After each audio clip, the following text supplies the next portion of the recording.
A decorated general stands at a soldier's funeral. A racist cop draws his gun on her. What happens next will leave you speechless. At Arlington Cemetery, beneath stormy skies, one officer's hatred collided with a general's unbreakable courage, and the entire world watched.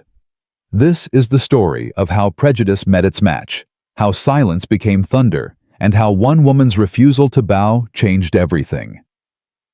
I'm about to share a story that will grip your heart and challenge everything you thought you knew about power and dignity. Stay with me until the end, and please comment your city below. I want to know how far this story of courage travels.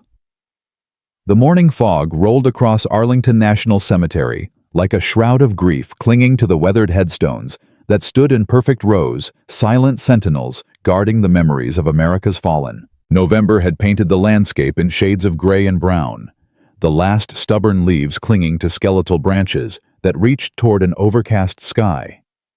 The air carried that particular chill that cuts through military dress uniforms, the kind that makes metals feel heavier against the chest. General Elise Monroe stood at the entrance to Section 60, her breath forming small clouds in the frigid air. At 52, she carried herself with the kind of bearing that only comes from 3 decades of military service, spine straight as a rifle barrel, shoulders squared against both the cold and the weight of command. Her dress blues were immaculate, every ribbon and medal precisely aligned, the 3 stars on her shoulders catching what little light filtered through the clouds. But today those stars felt heavier than usual. Today she wasn't here as a general. She was here as a friend. "Ma'am, would you like us to accompany you?" Her aide, Captain Marcus Williams, stood 3 paces behind, his voice barely above a whisper. Even after 2 years serving directly under Monroe, Williams still found himself awed by her presence. She had that effect on people not through intimidation, but through an almost gravitational pull of respect. Monroe turned slightly, her dark eyes that had seen combat in Iraq, Afghanistan, and a dozen classified operations, softened for just a moment. "No, Captain. This is personal." Williams nodded, understanding immediately. He'd seen the general's schedule for today, blocked out simply as private matter, Section 60. He'd also seen the small wooden box she carried, polished mahogany that gleamed despite the gray light. An urn, another soldier coming home. "I'll be at the vehicle, ma'am," Williams said, stepping back. Monroe walked forward alone, her footsteps precise on the paved pathway that wound through the cemetery. Around her, other mourners moved in their own bubbles of grief, a widow laying flowers at a fresh grave, her shoulders shaking with silent sobs. An old veteran in a worn Vietnam War cap, saluting a headstone with a trembling hand. A young family explaining to a child why Daddy wasn't coming home. The funeral was set for 11:00 a.m., and Monroe had arrived early, as was her way. Punctuality wasn't just military discipline for her, it was respect. Respect for the fallen, respect for the families, respect for the sacred duty of remembrance. She'd learned long ago that in the face of death, the small gestures mattered most. As she approached the designated plot, she saw the gathering had already begun. About 40 people stood in loose clusters, some in military uniform, others in civilian black. The honor guard was preparing, their movements sharp and synchronized despite the cold that must have been numbing their fingers. The flag-draped casket sat on the lowering device waiting. Specialist David Chen, 23 years old. Monroe's fingers tightened on the urn she carried. Not Chen's remains. Those were in the casket, but another soldier's. Private First Class Maria Santos. Chen's battle buddy, who'd died trying to save him in that hellhole outside Kandahar. Santos's family had requested her ashes be scattered at Chen's grave, that they be laid to rest together as they'd died together. The paperwork had been a nightmare, but Monroe had pushed it through personally. It was the least she could do for soldiers who'd served under her command, even indirectly. "General Monroe." She turned to find Chen's mother, a small woman whose grief had aged her 10 years in the past month. Joyce Chen's eyes were red-rimmed but dry, as if she'd cried so much there was nothing left. "Mrs. Chen." Monroe said softly, taking the woman's offered hand in both of hers. "I'm so sorry for your loss." "David spoke of you," Joyce said, her voice barely audible. "In his letters. He said you visited the forward operating base, that you ate MREs with the enlisted soldiers instead of dining with the officers. Your son was a remarkable soldier, Mrs. Chen, and more importantly, a good man." Joyce's composure cracked slightly, a single tear escaping. "He was just a boy." "Yes," Monroe agreed, because what else could she say? They were all just boys and girls playing at war until war showed them its true face. She'd written too many letters to parents, attended too many funerals, carried too many urns. "Is that?" Joyce noticed the box Monroe carried. "PFC Santos." Monroe confirmed. "She died trying to save David. Yes, he wrote about her. They were close." Joyce reached out tentatively, touching the urn. "Thank you for bringing her." The crowd was growing now. Monroe recognized several faces, soldiers from Chen and Santos's unit who'd managed to get leave for the funeral. There was Sergeant Rodriguez, his left arm ending at the elbow, now a sacrifice to the same IED that had started the firefight. Corporal Johnson, barely 21, his eyes holding that 1,000-yard stare that came from seeing too much, too young.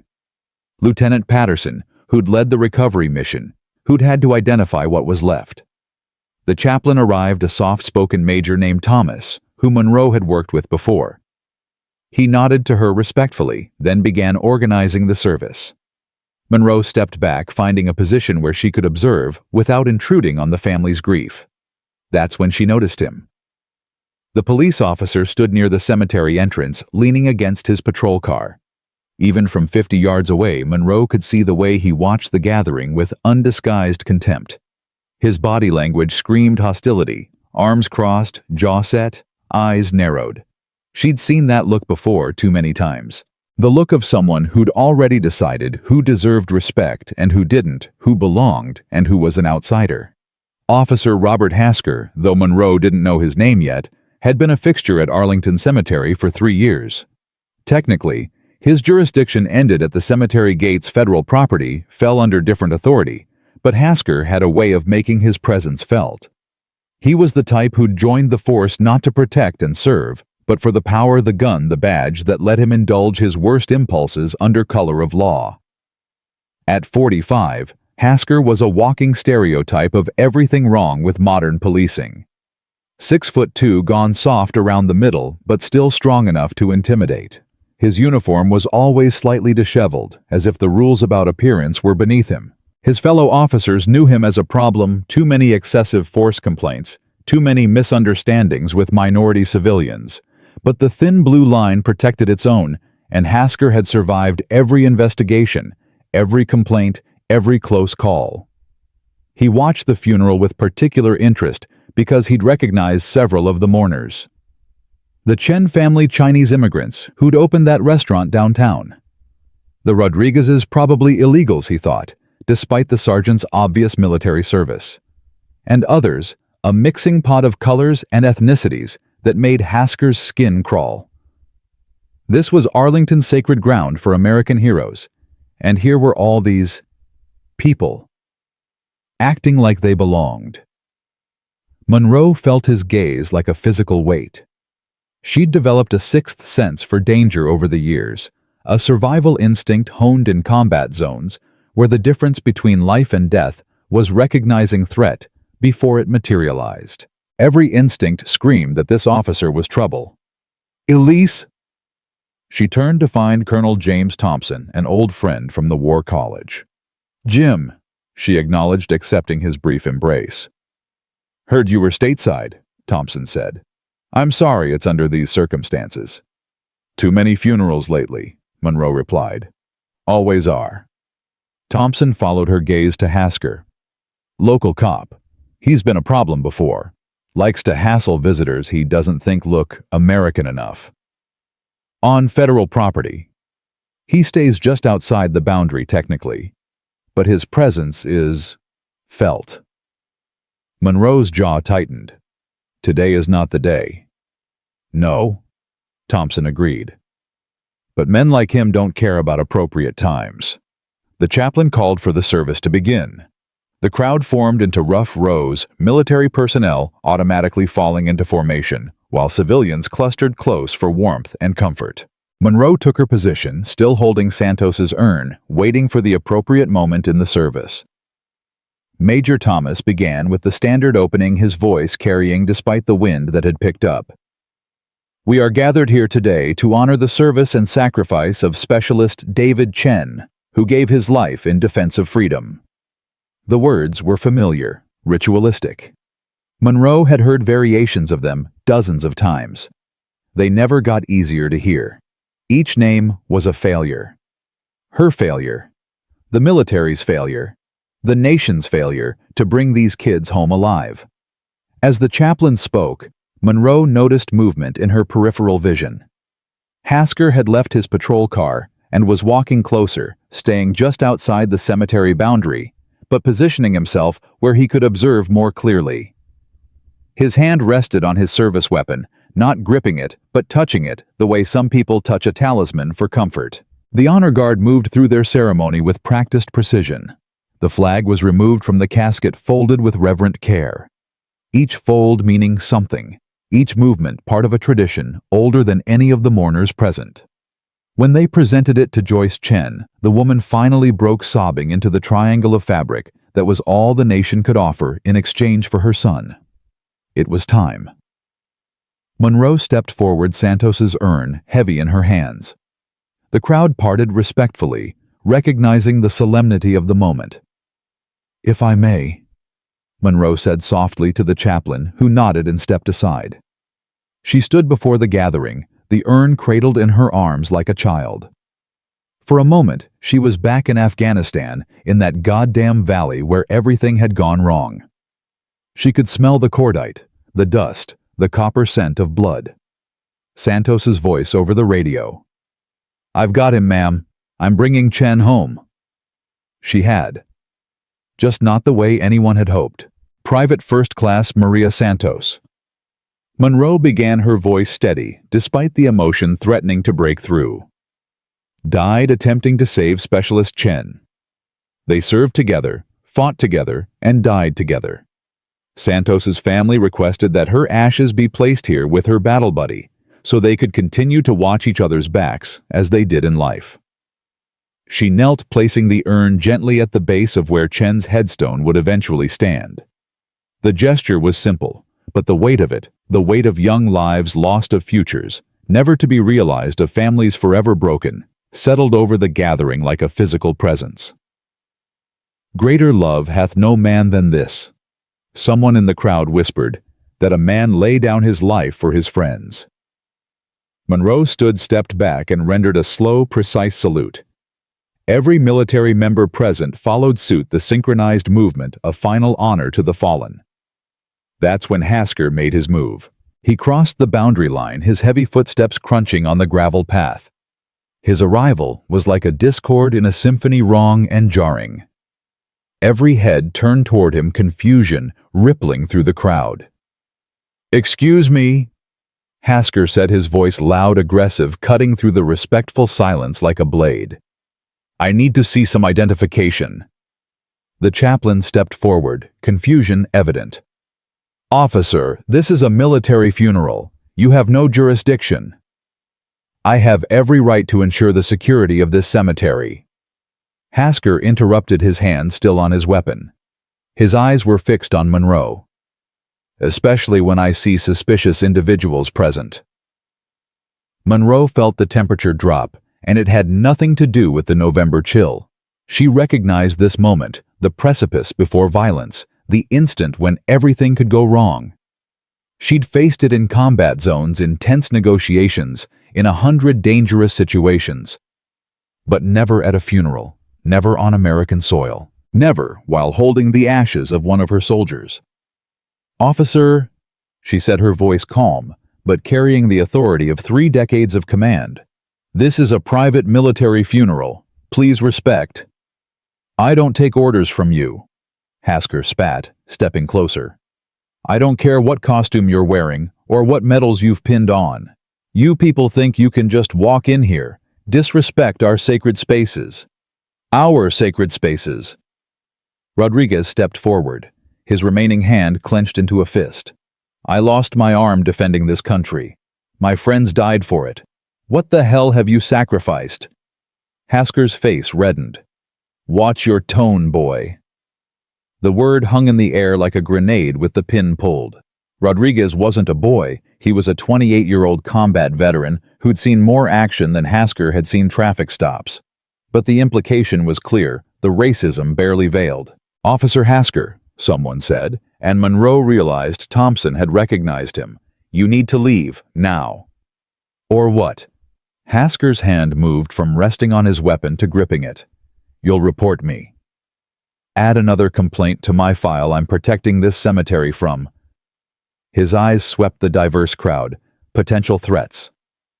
The only threat here, Monroe said, stepping between Hasker and the other mourners, is you.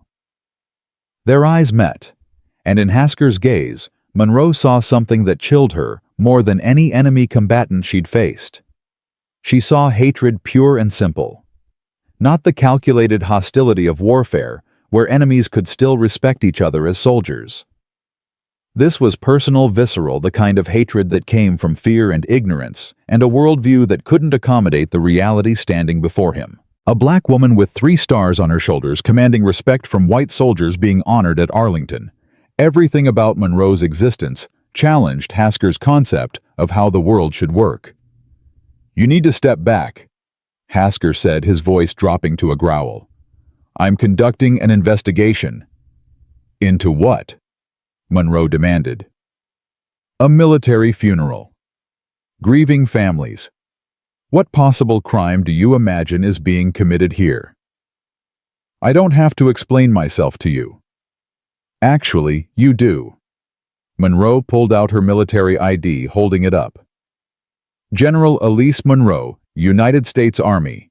This is a federally authorized military funeral on federal property.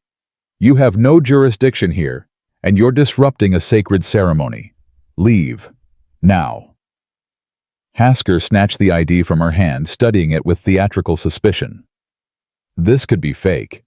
These days anyone can print something that looks official. Are you serious right now? Lieutenant Patterson moved forward, but Monroe held up a hand, stopping him. Let him look, she said quietly. Let him see exactly who he's harassing. The crowd had formed a rough circle, now phones emerging from pockets. The modern instinct when injustice appears, record it. Several people were already live streaming, though Monroe wouldn't know that until later. In that moment, all she knew was that this fool was desecrating Chen and Santos's funeral, traumatizing grieving families, and she had to handle it without escalating to violence. Hasker made a show of examining the ID, holding it up to the light, running his thumb over it as if checking for forgeries. Then, with deliberate contempt, he spit on it. The crowd gasped. Joyce Chen made a sound like a wounded animal. Several soldiers stepped forward, rage evident in every line of their bodies, but Monroe raised both hands, holding them back. Officer Hasker, she said, her voice deadly quiet now. You just assaulted a federal officer. I examined a suspicious document, Hasker replied, tossing the ID at her feet, and found it wanting. Monroe didn't bend to retrieve it. She wouldn't give him the satisfaction. Instead, she maintained eye contact, seeing the moment for what it was, a test. He wanted her to react, to give him an excuse. He wanted violence, chaos, something he could point to later and say, see, they're animals, they don't belong here. You need psychological help, Monroe said simply. Whatever has broken inside you to make you act this way at a funeral, it needs professional attention. But that's not my concern. My concern is honoring these fallen soldiers. Step aside. She moved to go around him, but Hasker sidestepped, blocking her path. They were close now, close enough that she could smell the coffee on his breath, see the burst blood vessels in his eyes that spoke of heavy drinking, notice the tremor in his hands that could be rage or withdrawal or both. You don't walk away from me, he said. Not until I say you can. This is unlawful detention. Thompson set his phone out recording. You're being filmed by dozens of people. Think about what you're doing. I know exactly what I'm doing, Hasker replied, but his voice wavered slightly. The phones were getting to him. The modern cop's dilemma, the badge gave power, but the camera gave accountability. He looked around at the recording devices, at the faces behind them, faces of every color, united in their disgust at his behavior. For a moment, Monroe thought he might back down, might recognize the hole he was digging and stop. Instead, he drew his gun. Time slowed to a crawl. Monroe had experienced this phenomenon in combat, the way adrenaline could stretch seconds into minutes, allowing the brain to process information at superhuman speed. She saw the weapon clear. The holster. Saw Hasker's finger move to the trigger guard. Saw the barrel rise toward her chest. Around them, people screamed, scattered, dropped to the ground. But not everyone. Rodriguez stood firm despite having only one arm to defend himself with. Patterson moved to shield Joyce Chen. The honor guard trained soldiers all began to move with tactical precision, looking for angles for opportunities. But Monroe didn't move at all. She stood perfectly still. Santos's urn, still cradled in her arms, meeting Hasker's eyes with a steadiness that seemed to confuse him. He'd expected fear, panic, submission. Instead, she looked at him with something approaching pity. "If you shoot me," she said, her voice carrying despite the chaos around them. "You shoot me at a soldier's funeral in front of their families while I'm holding the ashes of a hero. Is that really how you want to be remembered? Shut up." Hasker's hand was shaking now, the gun wavering. "Get on the ground." No. The word was simple, calm, final. Monroe had faced death too many times to fear it now. She'd made her peace with mortality years ago in a convoy ambush outside Fallujah, where she'd held a dying private's hand and promised his mother would know he died brave. Every day since had been borrowed time. I said get on the ground. And I said no. Monroe took a step forward, the gun now inches from her chest. You want to shoot an unarmed woman at a funeral? A general who served this country for 30 years. Go ahead. Pull the trigger. But know that everyone is watching. Everyone is recording. Your face, your name, your badge number. It'll be worldwide in minutes. You'll be the cop who murdered a general at Arlington. Is that the legacy you want? Hasker's face had gone pale, sweat beading despite the cold. The situation had spiraled beyond his control. He'd meant to intimidate, to assert authority, to put these people in their place. Instead, he'd drawn his weapon on a general at a military funeral in America's most sacred cemetery, and dozens of cameras were capturing every second. You people always stick together, he muttered, but the fight was going out of him. Yes, Monroe agreed. Soldiers do stick together. Black, white, brown doesn't matter when you're taking fire. Santos was Latina. Chen was Chinese American. Rodriguez here is Puerto Rican. Patterson is white as Minnesota snow, and they all bled the same color for this country. The only person making distinctions here is you. This isn't over, Hasker said, but he was already lowering the weapon. That's when they heard the sirens. Multiple vehicles. Military police, federal agents, Arlington security. Someone had called it in the moment Hasker crossed the boundary. In 30 seconds, the cemetery would be swarming with legitimate authority. Hasker looked around wildly, finally understanding the magnitude of his mistake. He holstered his weapon and began backing away, but it was too late. The first military police vehicle screeched to a halt, soldiers emerging with weapons drawn. Drop your weapon. The command came from a staff sergeant who looked like he meant business. I'm a cop, Hasker protested. Not here, you're not. Weapon on the ground now. For a moment, it looked like Hasker might resist. His hand twitched toward his holster, and Monroe saw another tragedy about to unfold: suicide by cop or a shootout at a funeral. Either would add more blood to ground that had seen too much. Officer Hasker, she said, drawing his attention. You have children. The question caught him off guard. What? children, family, people who need you to come home tonight. She stepped between him and the military police, her back to their weapons, a gesture of either supreme confidence or complete insanity. Don't make them visit you here. Don't make your family go through what the Chens are going through. Put the weapon down. Face what comes with dignity. Maybe it was her tone, calm, reasonable, the voice of someone trying to prevent tragedy rather than cause it. Maybe it was the mention of family. Maybe it was simply exhaustion, the adrenaline crash that comes after sustained rage. But Hasker slowly, carefully removed his weapon and placed it on the ground. The military police moved in immediately, professional and efficient. Hasker was on the ground, cuffed, searched, and Mirandized in less than a minute. As they hauled him to his feet, he looked at Monroe one last time. "This isn't over," he repeated. "No." Monroe agreed. "It's just beginning." They took him away, and suddenly the cemetery was quiet again, except for the sound of crying.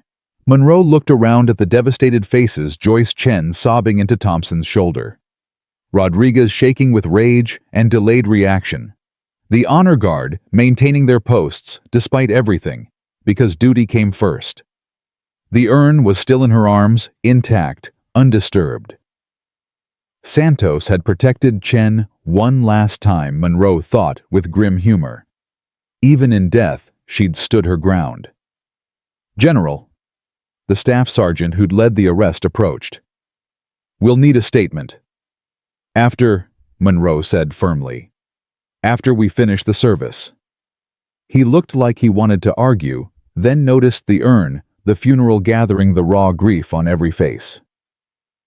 "Yes, ma'am. We'll post a perimeter, make sure you're not disturbed again."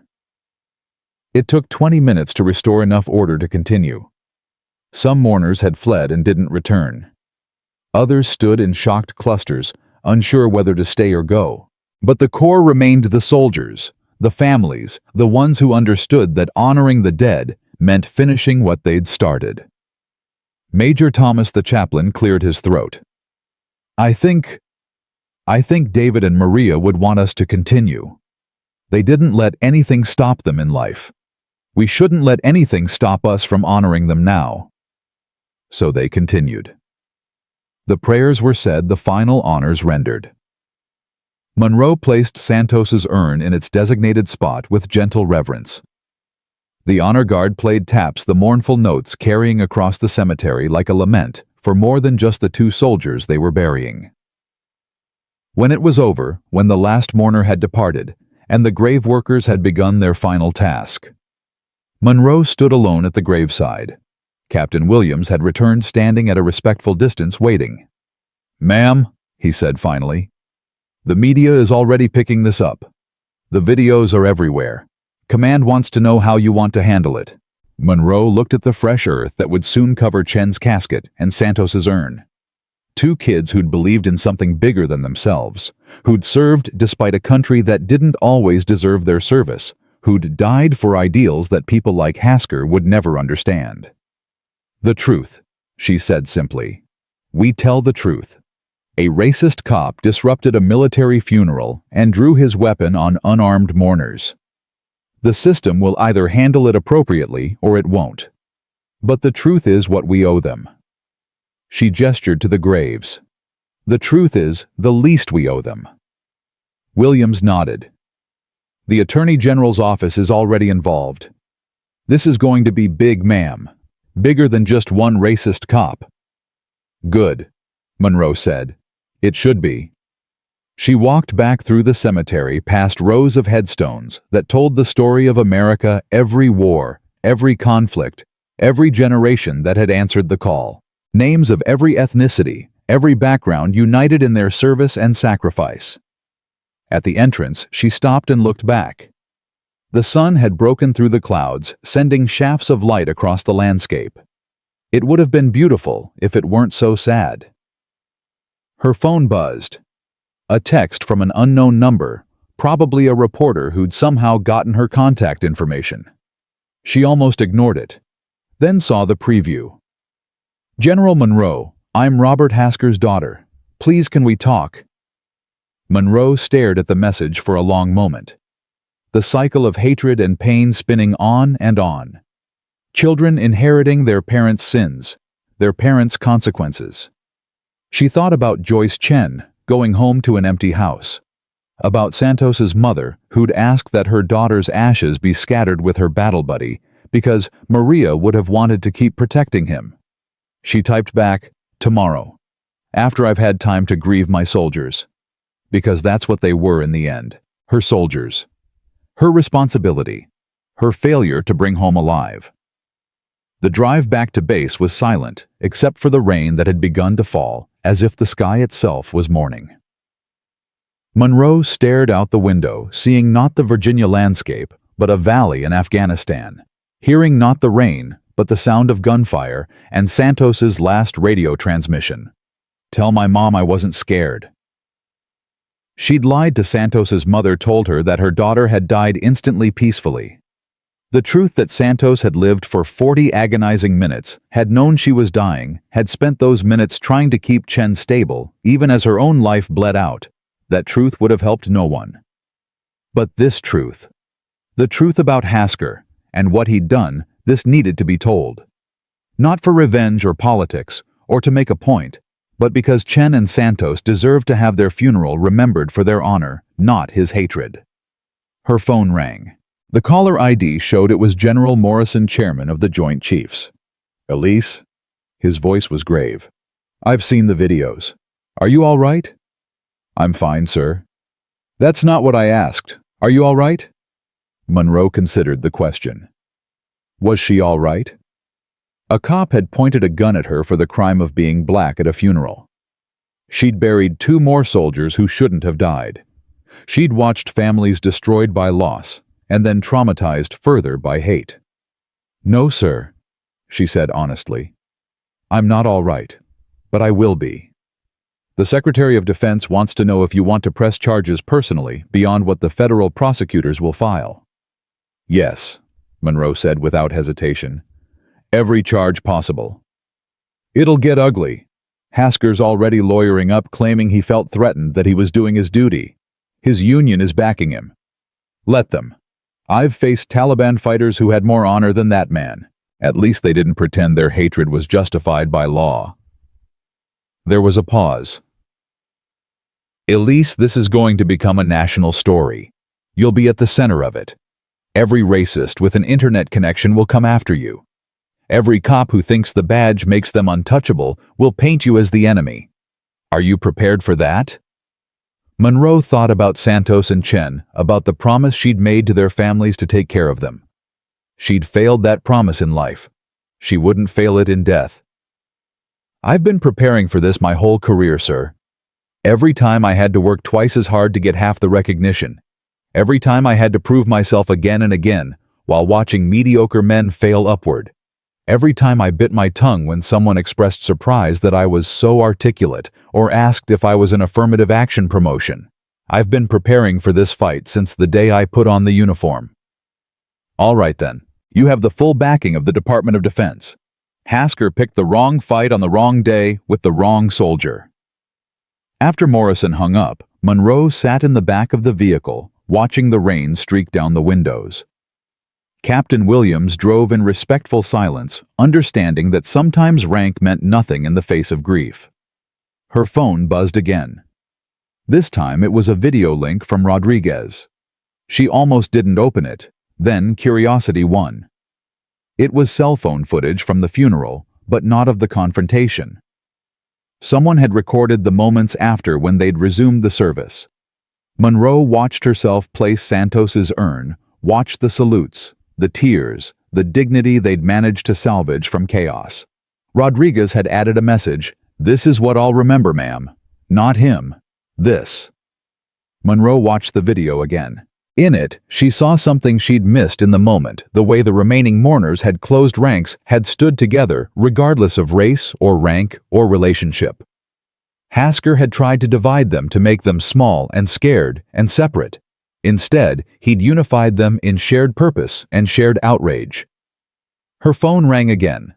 This time, it was a number she recognized, Margaret Santos, Maria's mother. "Mrs. Santos?" Monroe answered. General? The woman's voice was thick with tears. I saw the news. What that man did at my baby's funeral.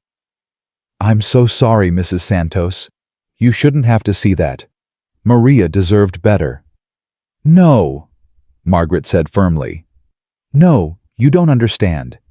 I'm not calling to cry. I'm calling to thank you. Thank you, Mrs. Santos.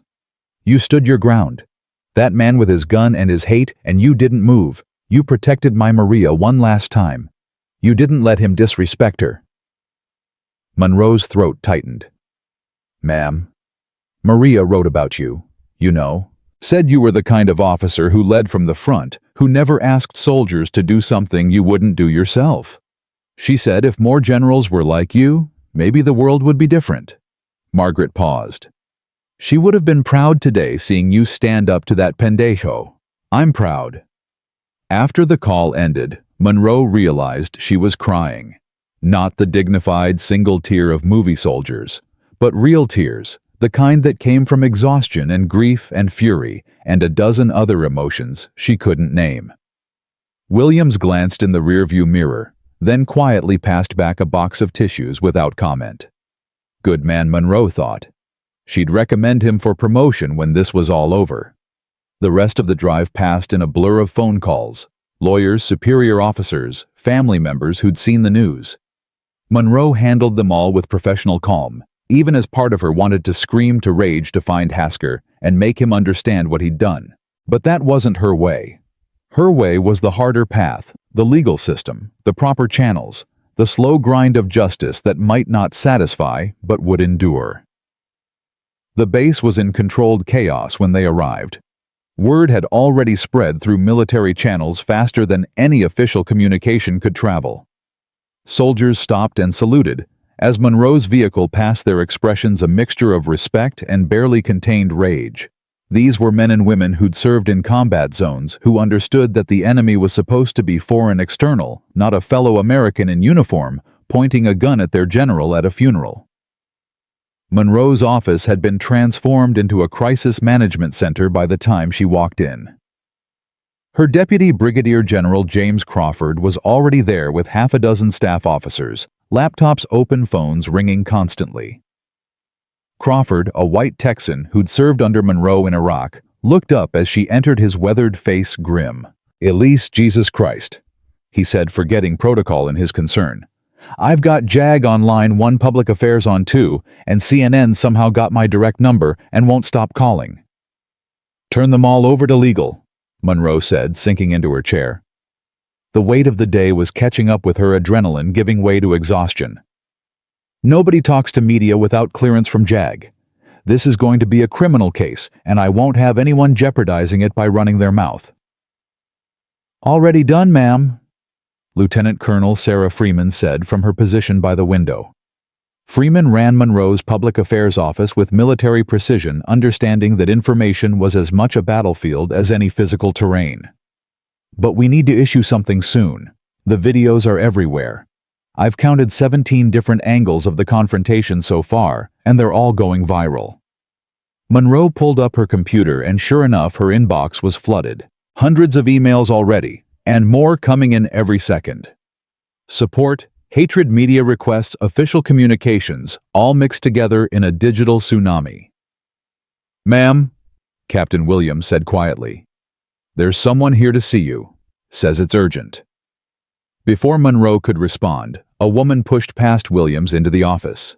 She was young, maybe 25, with red-rimmed eyes and Hasker's square jaw. The family resemblance was unmistakable. You're his daughter, Monroe said. It wasn't a question. Jennifer Hasker. The woman confirmed, her voice shaking. Please, General Monroe, I need 5 minutes. Just 5 minutes. Crawford moved to intercept her, but Monroe held up a hand. It's all right, James. Ms. Hasker, sit down. Jennifer practically collapsed into the chair across from Monroe's desk, her hands shaking as she pulled out her phone. I saw the videos. Everyone's seen them. My father. She stopped, swallowing hard. What he did was unforgivable. Ms. Hasker. Please let me finish. Jennifer's eyes were desperate. You don't know what it's been like. Growing up in that house, hearing the things he said, the hatred he carried. My mother left when I was 12 because she couldn't take it anymore. She tried to get custody, but he had connections, other cops who vouched for him. Monroe studied the young woman. She saw no deception, only genuine anguish. Why are you telling me this? Because I need you to know that not all of us are like him. My brother, he joined the Army last year. He's at Fort Benning now in basic training. He joined specifically to get away from our father, to be part of something better. Jennifer pulled up a photo on her phone showing a young man in Army ACUs smiling broadly. Private First Class Michael Hasker. He's going to be devastated when he hears about this. Your brother serves honorably, Monroe said carefully. What happened today doesn't reflect on him. Doesn't it? Jennifer's laugh was bitter. The son of the racist cop who pulled a gun on a black general. You think that's not going to follow him? Monroe leaned back considering. This young woman had sought her out, had come here seeking what absolution understanding? Or was this some ploy by Hasker's defense team? What do you want from me? Ms. Hasker. I want to testify, Jennifer said immediately. When this goes to trial, I want to testify about who my father really is. The complaints that got buried, the minorities he terrorized, the weapons he has at home that he's not supposed to have. All of it.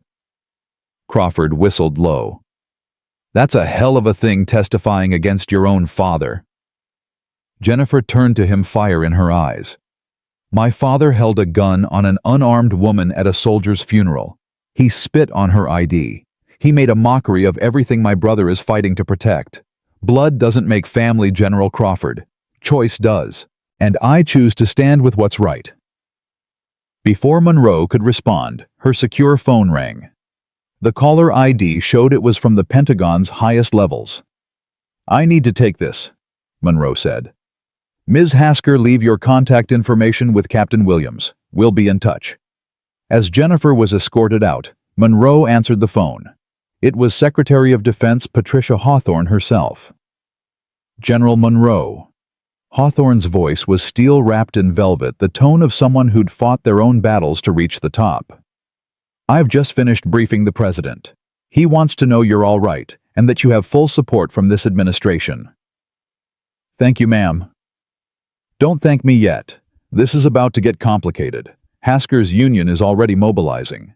They're claiming he was responding to a perceived threat, that your refusal to comply with lawful orders escalated the situation. Monroe's hand tightened on the phone. Lawful orders. He had no jurisdiction. I know that. You know that. Any reasonable person knows that. But reason isn't what we're dealing with here. We're dealing with the politics of police power, racial tensions, and a country already divided. Some people are going to paint Hasker as a hero standing up to federal overreach. Others will see him as exactly what he is, a racist with a badge who finally went too far. And the department's position: unequivocal support for you and zero tolerance for what happened. The President is considering making a statement himself. This touches on military respect, police accountability, racial justice, every hot-button issue we have. General, I need you to understand that you're about to become the face of something much bigger than one incident. After the call ended, Monroe sat in silence for a moment. Through her window, she could see the flag at half-staff honoring the fallen. Chen and Santos deserved to have their sacrifice remembered, not overshadowed by Hasker's hatred. Her computer chimed with a priority message. It was from Colonel Angela Martinez, commander of the unit Chen and Santos had served with in Afghanistan. General Monroe. The message read, My soldiers are beyond furious. They want to know what they can do. These kids are talking about organizing, about making sure Chen and Santos are remembered right. With your permission, we'd like to hold a memorial service here at Bagram, something to honor them properly without the shadow of what happened today. Monroe typed back immediately. Permission granted. Stream it online so their families can watch. Show the world who these soldiers really were. The office door opened again, And this time it was Chaplain Thomas, still in his dress uniform from the funeral. "General," he said softly, "I wanted to check on you. What happened today?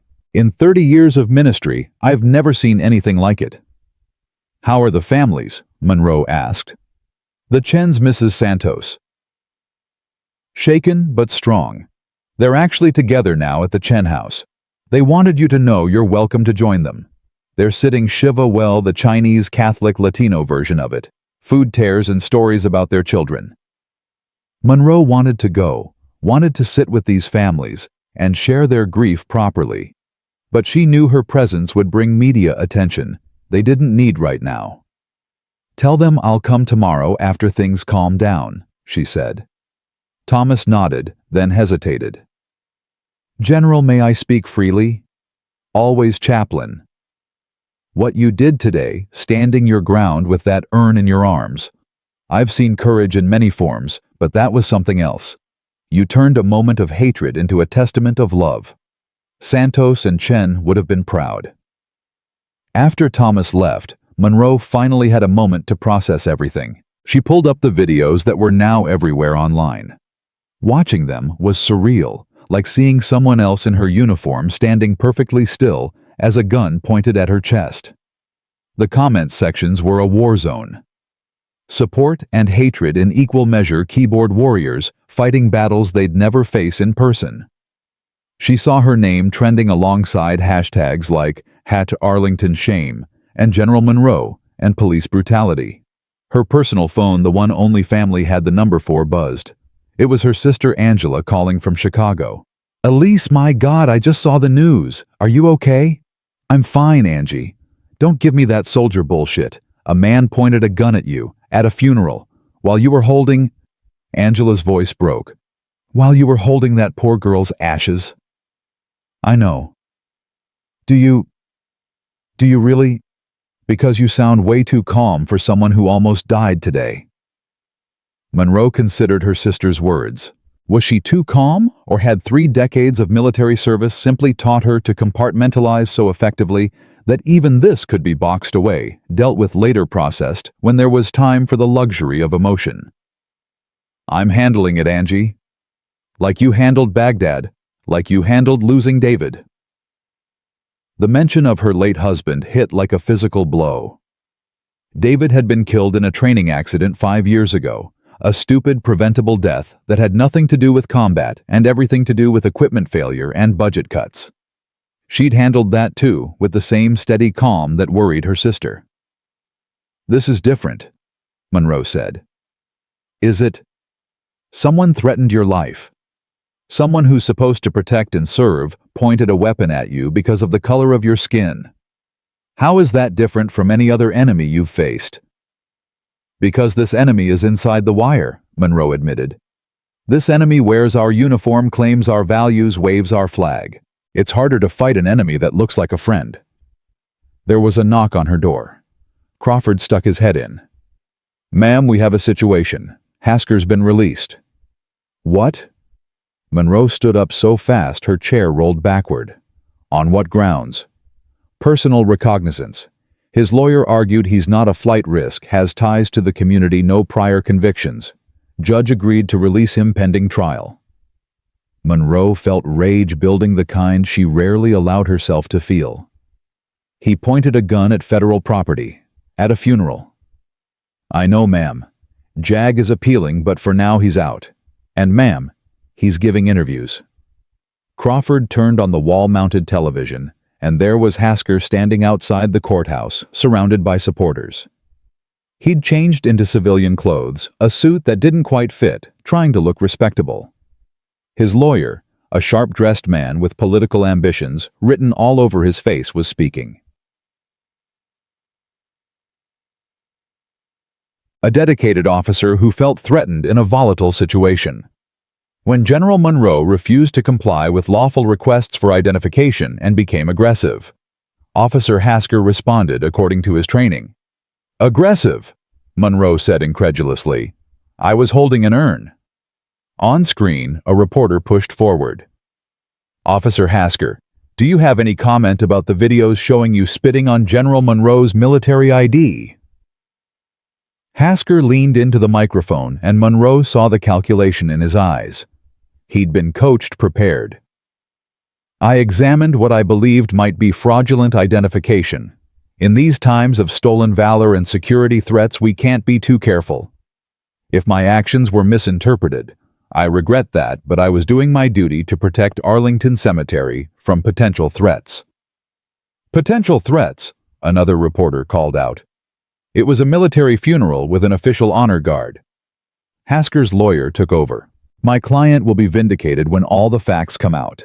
This rush to judgment, this media trial, is exactly what's wrong with our society today. A good cop tries to do his job, and suddenly, he's the villain. Monroe turned off the television. She'd seen enough. Ma'am, Freeman said, checking her phone. We're getting requests for your response. Every major network newspaper online platform, they all want a statement. No, Monroe said firmly. No statements beyond what legal approves.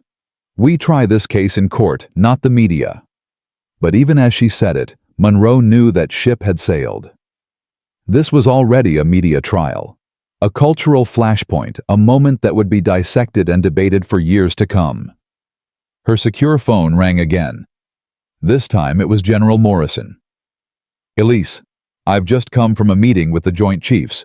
We're implementing security for you immediately. Sir, that's not necessary. It's not a request, General. We've already intercepted credible threats. There are people out there who see Hasker as a hero, and you as a threat to their worldview. You'll have a security detail until this is resolved. Monroe wanted to argue, but she knew he was right. The videos had made her famous in the worst way possible, a target for every racist with a grudge, every cop sympathizer who saw Hasker's actions as justified, every person who believed that uppity minorities needed to be put in their place. As if to underscore the point, Williams entered with a stack of papers. Ma'am, these are just the death threats we've intercepted in the last hour. Cybersecurity says there are hundreds more online. Monroe looked at the stack without touching it. Each paper represented someone who hated her enough to threaten violence, who saw her very existence as an affront to their world order. File them all with the FBI, she said. Every single one. The day wore on, a blur of meetings, phone calls, and decisions. The Attorney General's office sent a team to brief her on the federal charges being filed.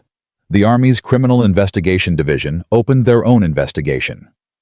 The Defense Department's Inspector General launched a review of base security protocols. Through it all, Monroe maintained her composure, professional and focused. But as the sun set and the base quieted, she finally found herself alone in her office, the weight of the day crashing down. She pulled out the photo she kept in her desk drawer, her unit from Afghanistan taken just a week before the ambush that killed Chen and Santos. They were all smiling, dusty and exhausted, but alive, believing they'd all make it home. A soft knock interrupted her thoughts.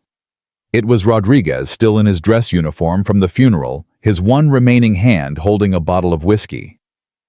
"Thought you might need this, ma'am," he said. "Sergeant Rodriguez, you know I can't—" "Off the record, General. Soldier to soldier. After what happened today, I think we both need it." Monroe considered, then pulled out 2 glasses from her desk. Rodriguez poured with his one hand steady, despite everything. "To Chen and Santos," he said, raising his glass. "To Chen and Santos," Monroe echoed. They drank in silence for a moment before Rodriguez spoke again. "You know what kills me, ma'am. We fought over there, bled over there, lost friends over there, all supposedly to protect freedom and democracy and the American way. Then we come home and find out the enemy's been here all along, wearing our own uniform, hiding behind our own flag. It's not that simple, Sergeant." "Isn't it?" Rodriguez's voice was bitter. "That cop looked at you and saw an enemy because of your skin color. He looked at our funeral and saw a threat because we weren't all white. How's that different from the Taliban looking at us and seeing infidels?" Monroe didn't have an answer for that because in many ways he was right. The hatred was the same, just dressed in different clothes, justified by different ideologies. "What are you going to do now?" Rodriguez asked. "Fight," Monroe said simply. "Through the system, through the courts, through proper channels. Make sure Hasker faces justice. And if the system fails, if he walks—" Monroe met his gaze steadily. "Then we keep fighting.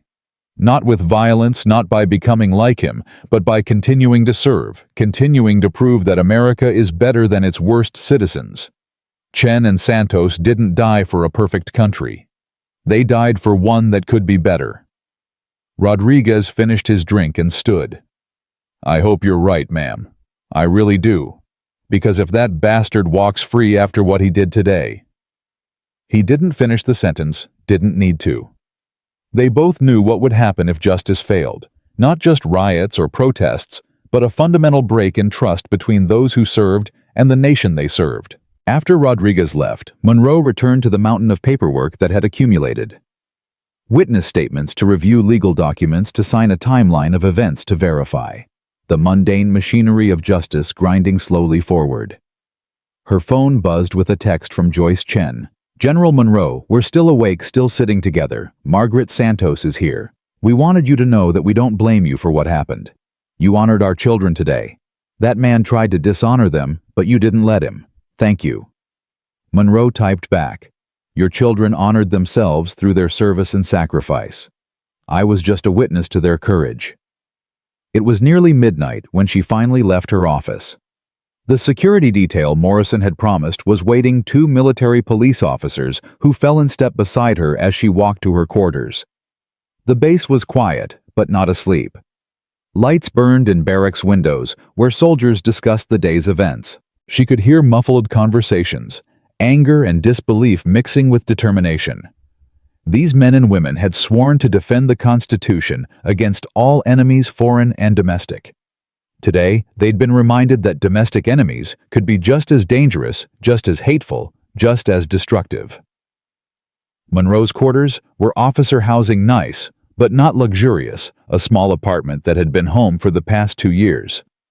She dismissed the security detail at the door, needing at least the illusion of privacy. Inside, she finally allowed herself to feel the full weight of the day.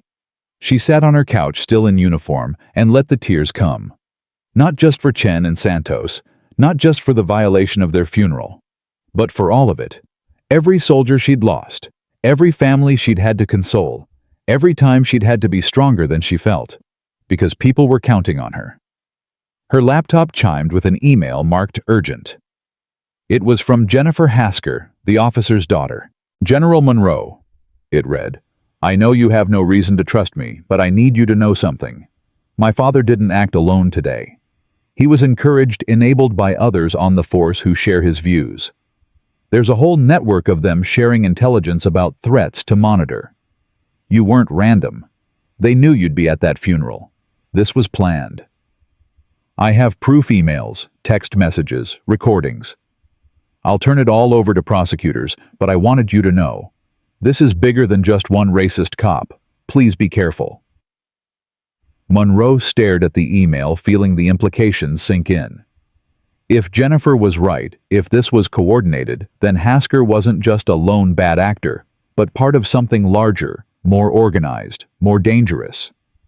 She forwarded the email to the Attorney General's office, and the FBI then double-checked that her door was locked, her weapon was within reach.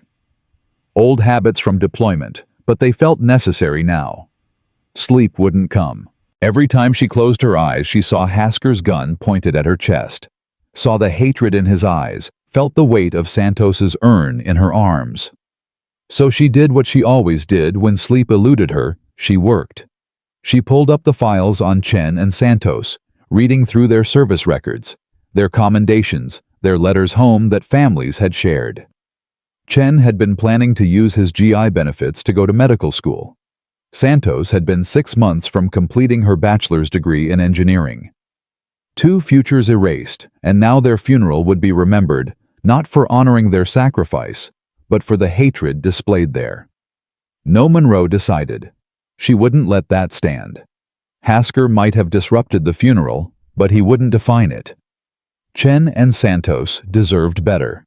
She began typing a recommendation for posthumous honors for both soldiers. Bronze stars for their actions in that final firefight. Purple hearts for their sacrifice. She'd push these through. Personally, make sure they were approved and presented to the families with full military honors. A second ceremony done right this time, with no one to disrupt or disgrace it. As dawn approached, painting the sky outside her window in shades of gray and pink, Monroe finally set aside her work. In a few hours, she'd have to face another day of meetings, investigations, and media scrutiny. But for now, in the quiet before the storm resumed, she allowed herself one moment of vulnerability. She picked up her phone and scrolled through the videos from the funeral one more time, but not the parts everyone was sharing. She found the footage Rodriguez had sent the part after Hasker was arrested, when they'd resumed the service. She watched herself place Santos's urn, watched the salutes, the tears, the dignity they'd salvaged. That was what she would remember. Not Hasker's hatred, but the love that had persisted despite it. The way Joyce Chen had stood tall even in her grief. The way Rodriguez had rendered honors with his one remaining arm. The way the honor guard had never broken formation even when a gun was drawn. That was the America she served, not perfect, not without its failures and prejudices, but capable of grace under pressure of unity, in the face of division of honor, even when confronted with dishonor. Her secure phone rang. It was Morrison again. "Elise, I'm sorry to call so early, but we have a development. The president wants to meet with you, today. He's going to make a statement about what happened, and he wants you there." Monroe closed her eyes, feeling the weight of what was coming.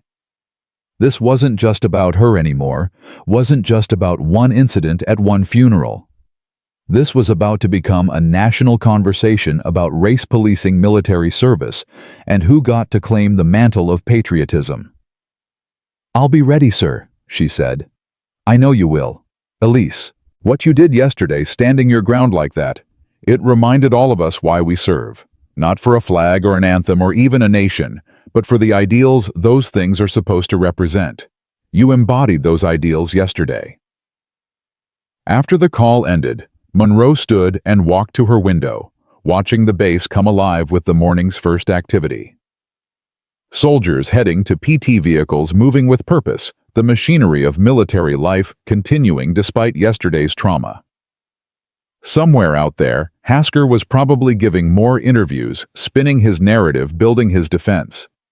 His supporters were rallying, painting him as a victim of political correctness, a good cop crucified for doing his job.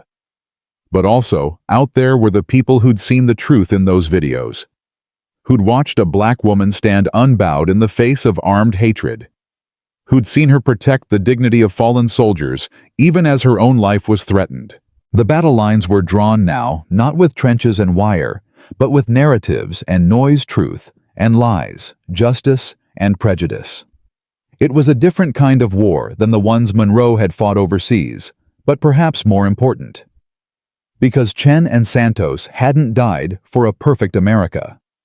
They died for the idea that America could be better, could live up to its promises, could be worthy of their sacrifice. Monroe put on her freshly pressed uniform, checked her appearance in the mirror, and prepared to face another day. The security detail was waiting outside, the world was watching, and she had a duty to fulfill. Not just to Chen and Santos, though they were never far from her thoughts.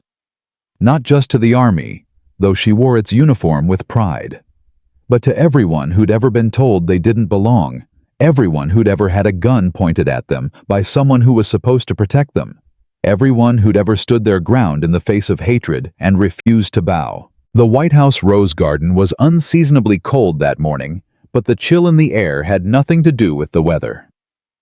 Monroe stood behind the president, her dress uniform immaculate, her face composed despite the circus of media packed into every available space. Cameras clicked like automatic weapons fire, each photographer desperate to capture the moment that would define this story. President James Hartford was a former Navy officer himself, and his jaw was tight with barely controlled anger as he approached the podium. Monroe had met with him privately for 30 minutes before this press conference, and she'd seen the fury in his eyes when he watched the funeral videos for the first time. What happened yesterday at Arlington National Cemetery? The president began, his voice carrying across the silent garden, was not just an assault on General Monroe. It was an assault on the values we claim to hold sacred. It was an assault on the dignity of our fallen warriors. It was an assault on the very idea that all Americans, regardless of race, have the right to honor their dead in peace. Monroe kept her eyes fixed forward, aware that every camera was trained on her, looking for any sign of emotion they could splice into their narrative. She gave them nothing but professional stoicism, even as the president's words stirred something deep within her. Officer Robert Hasker drew his weapon on an unarmed general at a military funeral. Let me repeat that, so there's no ambiguity, no room for spin or interpretation. A police officer pulled a gun on a decorated military commander while she was holding the ashes of a fallen soldier. This is not a matter of interpretation. This is not a misunderstanding. This is a crime, and it will be prosecuted to the fullest extent of the law. Behind the press corps, Monroe could see protesters had already gathered outside the White House gates. Some carried signs supporting her, others defended Hasker. The division was visible, tangible, a wound in the American body politic that had been festering long before yesterday's incident. General Monroe, the president continued, turning slightly to acknowledge her, has served this nation with distinction for 30 years. She has led troops in combat, has earned the respect of allies and enemies alike, has buried too many soldiers who gave their lives for our freedom. The fact that she had to face armed prejudice on American soil at Arlington, of all places, should shame us all. A reporter shouted a question despite protocol. Mr. President, what about Officer Hasker's claim that he felt threatened? Hartford's eyes flashed dangerously. Threatened by what? By a black woman with stars on her shoulders, by mourning families, by the very diversity that makes America strong. If Officer Hasker felt threatened by General Monroe's presence, then the threat he perceived says more about his prejudices than any danger she posed. The press conference continued for another 20 minutes, but Monroe's mind drifted to the secure phone call she'd received that morning. The FBI had confirmed Jennifer Hasker's information. There was indeed a network of officers sharing intelligence about what they called demographic threats at military and government facilities. Hasker hadn't stumbled upon the funeral. He'd been watching for Monroe specifically. After the president finished, Monroe was escorted through a gauntlet of questions she didn't answer to a waiting motorcade. But instead of returning to base, she had another stop to make. The Chen and Santos families were waiting.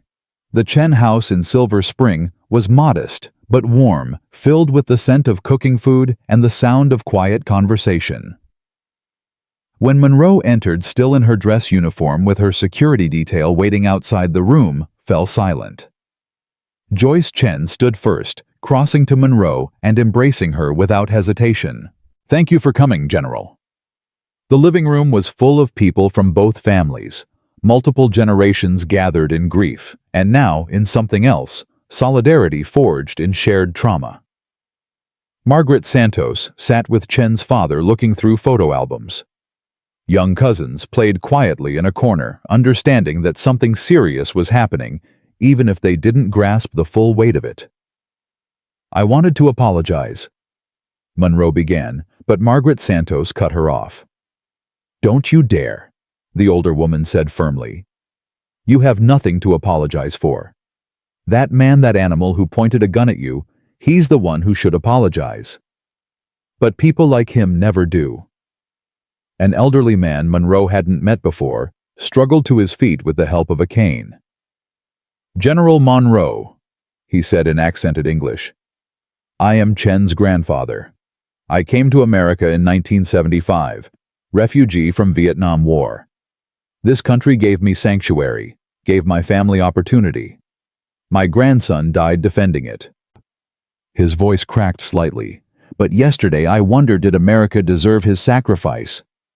The question hung in the air, heavy and painful. Monroe thought carefully before responding. Mr. Chen, your grandson believed America could be better than its worst citizens. He and Private Santos both died not for what America is, but for what it could be. Yesterday was our worst.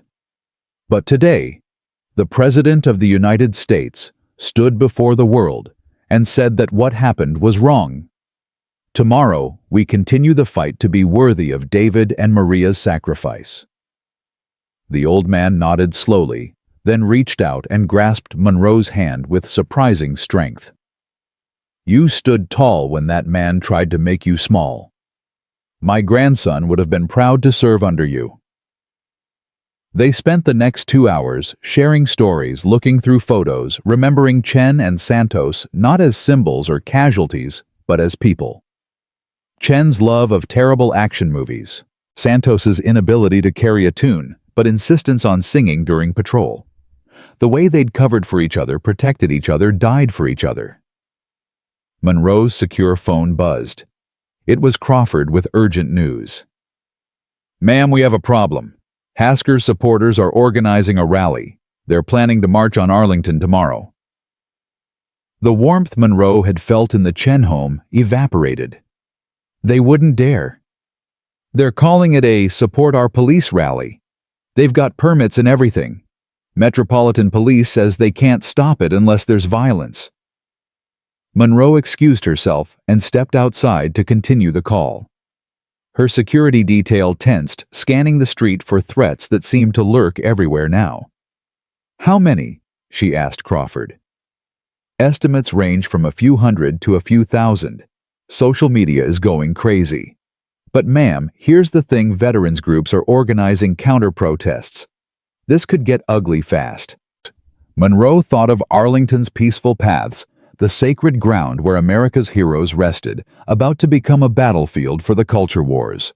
Chen and Santos deserved better. They all did. Contact every veterans organization you can, Monroe ordered. Tell them not to take the bait. No counter-protests at Arlington. If they want to show support, they can do it elsewhere. We will not turn that cemetery into a political battleground. But even as she gave the order, Monroe knew it might be too late. The fuse had been lit, and everyone seemed eager to fan the flames rather than extinguish them. She returned inside to say goodbye to the families, but Joyce Chen pulled her aside. General, there's something you should know. The media keeps calling, wanting us to choose sides to make statements. We're not going to do that. We just want to bury our son in peace. I understand completely. But Joyce continued, her voice gaining strength. If that man Hasker, if he gets away with this, if the system protects him, then my son died for nothing. Monroe gripped the woman's hands. He won't get away with it. I promise you that. It was a promise she wasn't sure she could keep, but one she was determined to try. The drive back to base was tense, her security detail on high alert after intelligence reported specific threats against Monroe's motorcade. Every overpass was a potential sniper's nest, every vehicle that got too close a possible VBIED. The kind of paranoia she'd lived with in Iraq and Afghanistan now transplanted to American highways. Her phone rang constantly. Reporters, supporters, senior officers, politicians. Everyone wanted a piece of her, a statement, a reaction. She ignored them all until she saw a number she recognized. Colonel Angela Martinez, calling from Afghanistan. General, I wanted you to know the memorial service was beautiful, Martinez said, the connection crackling with distance. We had over 300 soldiers attend. We told stories about Chen and Santos that would have made you proud. Thank you, Angela. The families will appreciate knowing that. Ma'am, there's something else. The troops here, they're angry. Not just about what Hasker did, but about him being released about this rally at Arlington. Some of them are talking about flying home, about standing guard at the cemetery themselves. Absolutely not, Monroe said firmly. They have a mission there. Chen and Santos wouldn't want anyone abandoning their post on their account. I've told them that, ma'am. But you need to understand the depth of feeling here. These soldiers, they've lost friends, They've bled for this country, and now they see a cop pulling a gun on you at a military funeral and walking free the same day. It challenges everything they thought they were fighting for. After the call ended, Monroe stared out the window at the passing landscape. Northern Virginia rolled by prosperous and peaceful, a world away from the dusty fobs and dangerous patrols that Martinez's soldiers faced daily. Yet somehow, the danger felt more present here, more insidious. Back at base, her office was in controlled chaos. Crawford had a map of Arlington on the wall, marking potential flashpoints for tomorrow's rally. Freeman was coordinating with public affairs offices across the service branches, trying to maintain a unified message. Williams was fielding calls from what seemed like every member of Congress.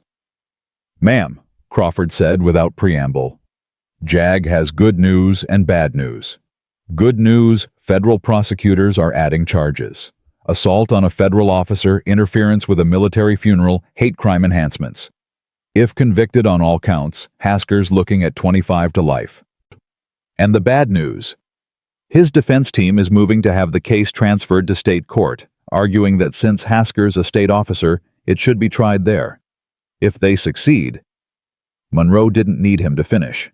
State court meant local jury, local politics, local prejudices. The chance of conviction would plummet. They can't really think that will work. His lawyer's sharp connected. Word is he's planning to run for attorney general next year. This case could make his career if he plays it right. Monroe felt exhaustion pulling at her, the adrenaline of the past 36 hours finally catching up. But there was no time for rest. She had meetings with JAG, briefings with the FBI, a conference call with the Secretary of Defense.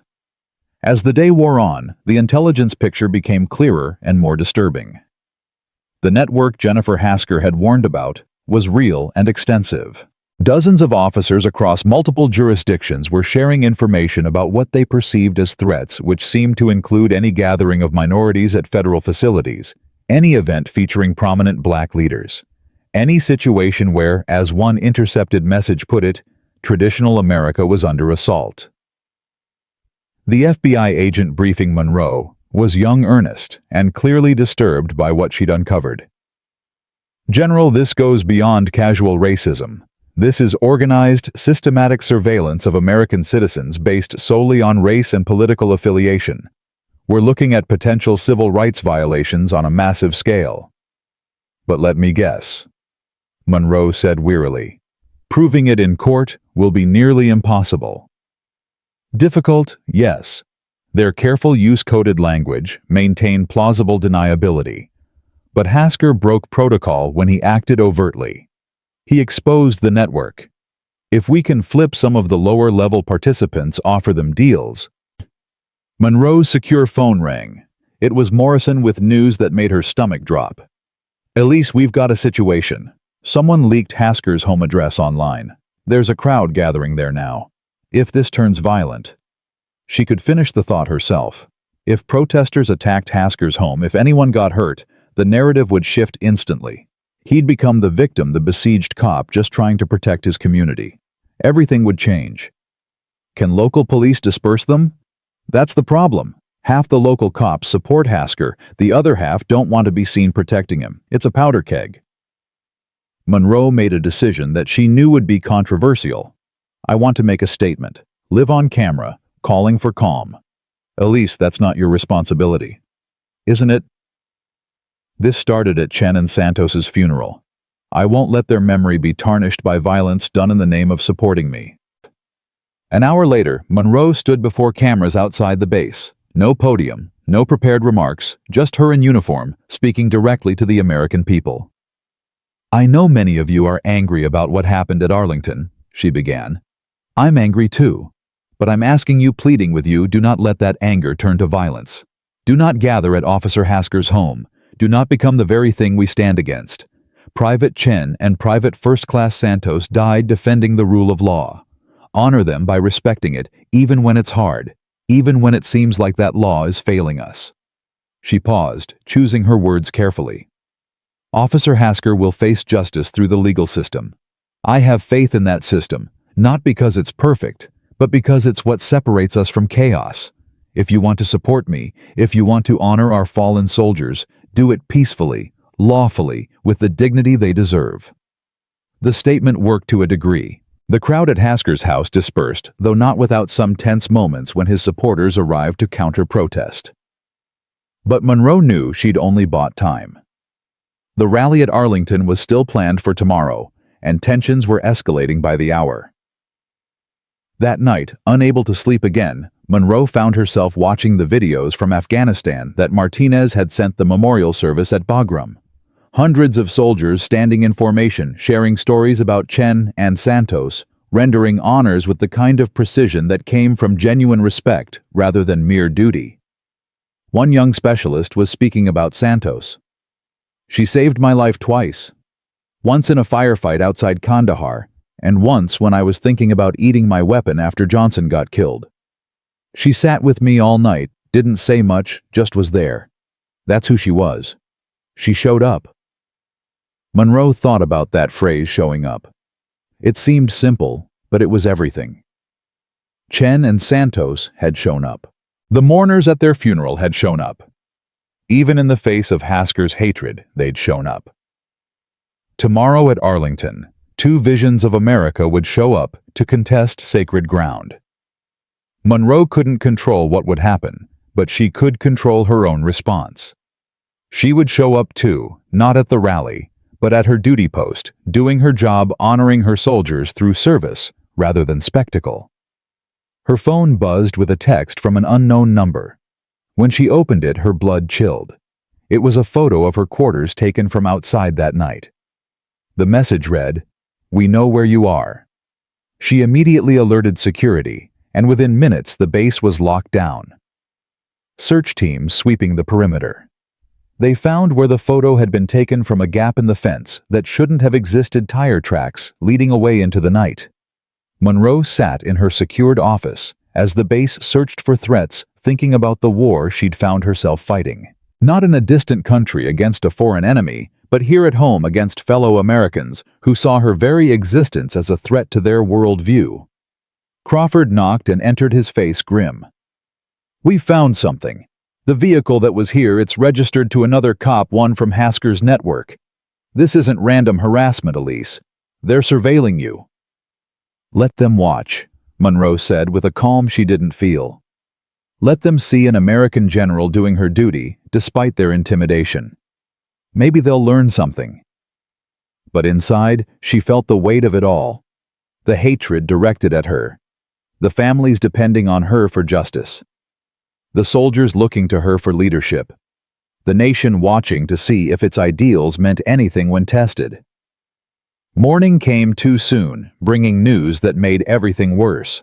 The rally at Arlington was growing. What had started as a few hundred Hasker supporters had swelled to thousands. As militia groups, white nationalist organizations, and various extremist factions saw an opportunity to make a statement. On the other side, despite Monroe's pleas, counter-protesters were gathering too. Veterans groups, civil rights organizations, ordinary citizens outraged by what had happened at the funeral. Arlington was about to become a battleground. Freeman burst into Monroe's office with her tablet. "Ma'am, you need to see this. Someone leaked body camera footage from one of the Arlington security guards. It shows everything from a different angle." Monroe watched the new footage, which was even more damning than the cell phone videos. It clearly showed Hasker approaching with his hand already on his weapon before any interaction, showed him aggressively pushing past other mourners to get to Monroe, showed him saying something the previous videos hadn't caught.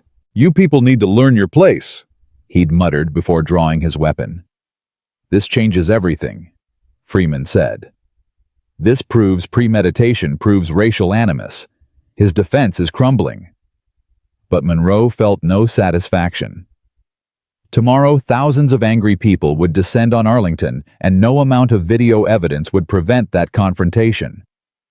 She thought of all the soldiers resting there, their peace disturbed by the living's inability to find common ground. Her secure phone rang. It was the Secretary of Defense.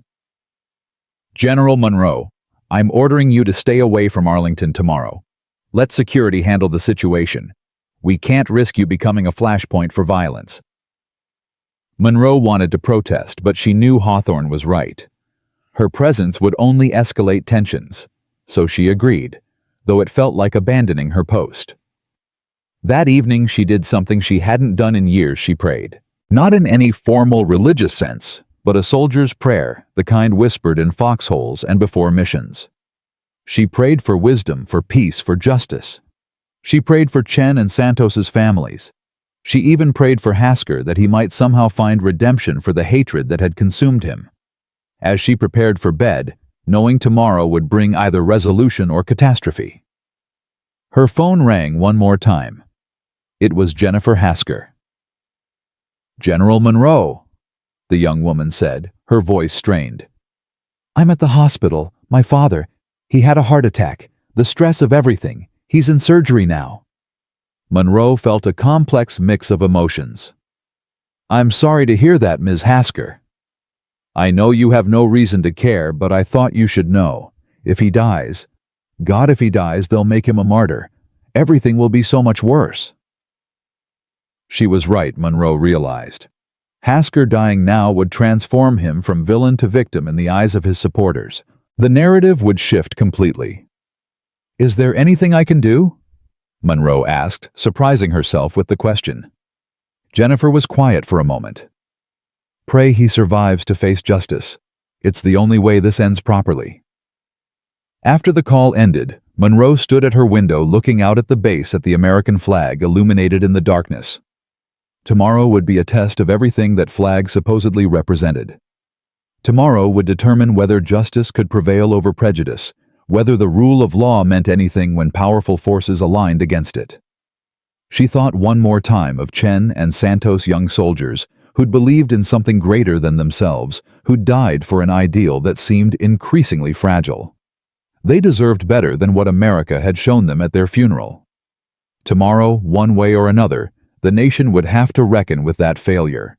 The security detail outside her quarters had been doubled armed soldiers standing watch against threats foreign and domestic. But Monroe knew the real threat wasn't physical. It was the poison of hatred that had infected the body politic, the cancer of racism that had metastasized throughout institutions meant to protect and serve. As she finally drifted off to sleep, her last thought was of Santos's last radio transmission. "Tell my mom I wasn't scared." Monroe hadn't been scared when Hasker pointed his gun at her, but now contemplating what tomorrow might bring, she felt fear creeping in, not for herself, but for a country that seemed determined to tear itself apart rather than confront its demons. The morning of the rally arrived with an ominous red sunrise that painted Arlington Cemetery in shades of blood and fire. Monroe watched the news coverage from the base's command center, surrounded by intelligence officers monitoring multiple feeds. The crowds were already gathering at dawn, two opposing forces separated by police barriers that seemed impossibly thin. Crawford stood beside her, his face etched with concern. "Latest count has 5,000 on Hasker's side, maybe 6,000 counter-protesters. Metro PD has every available officer deployed, National Guard on standby." The split-screen footage showed the stark contrast between the two groups. Hasker's supporters carried Blue Lives Matter flags and signs reading "Justice for Officer Hasker" and "Stop the War on Police." Many were armed, taking advantage of Virginia's open carry laws.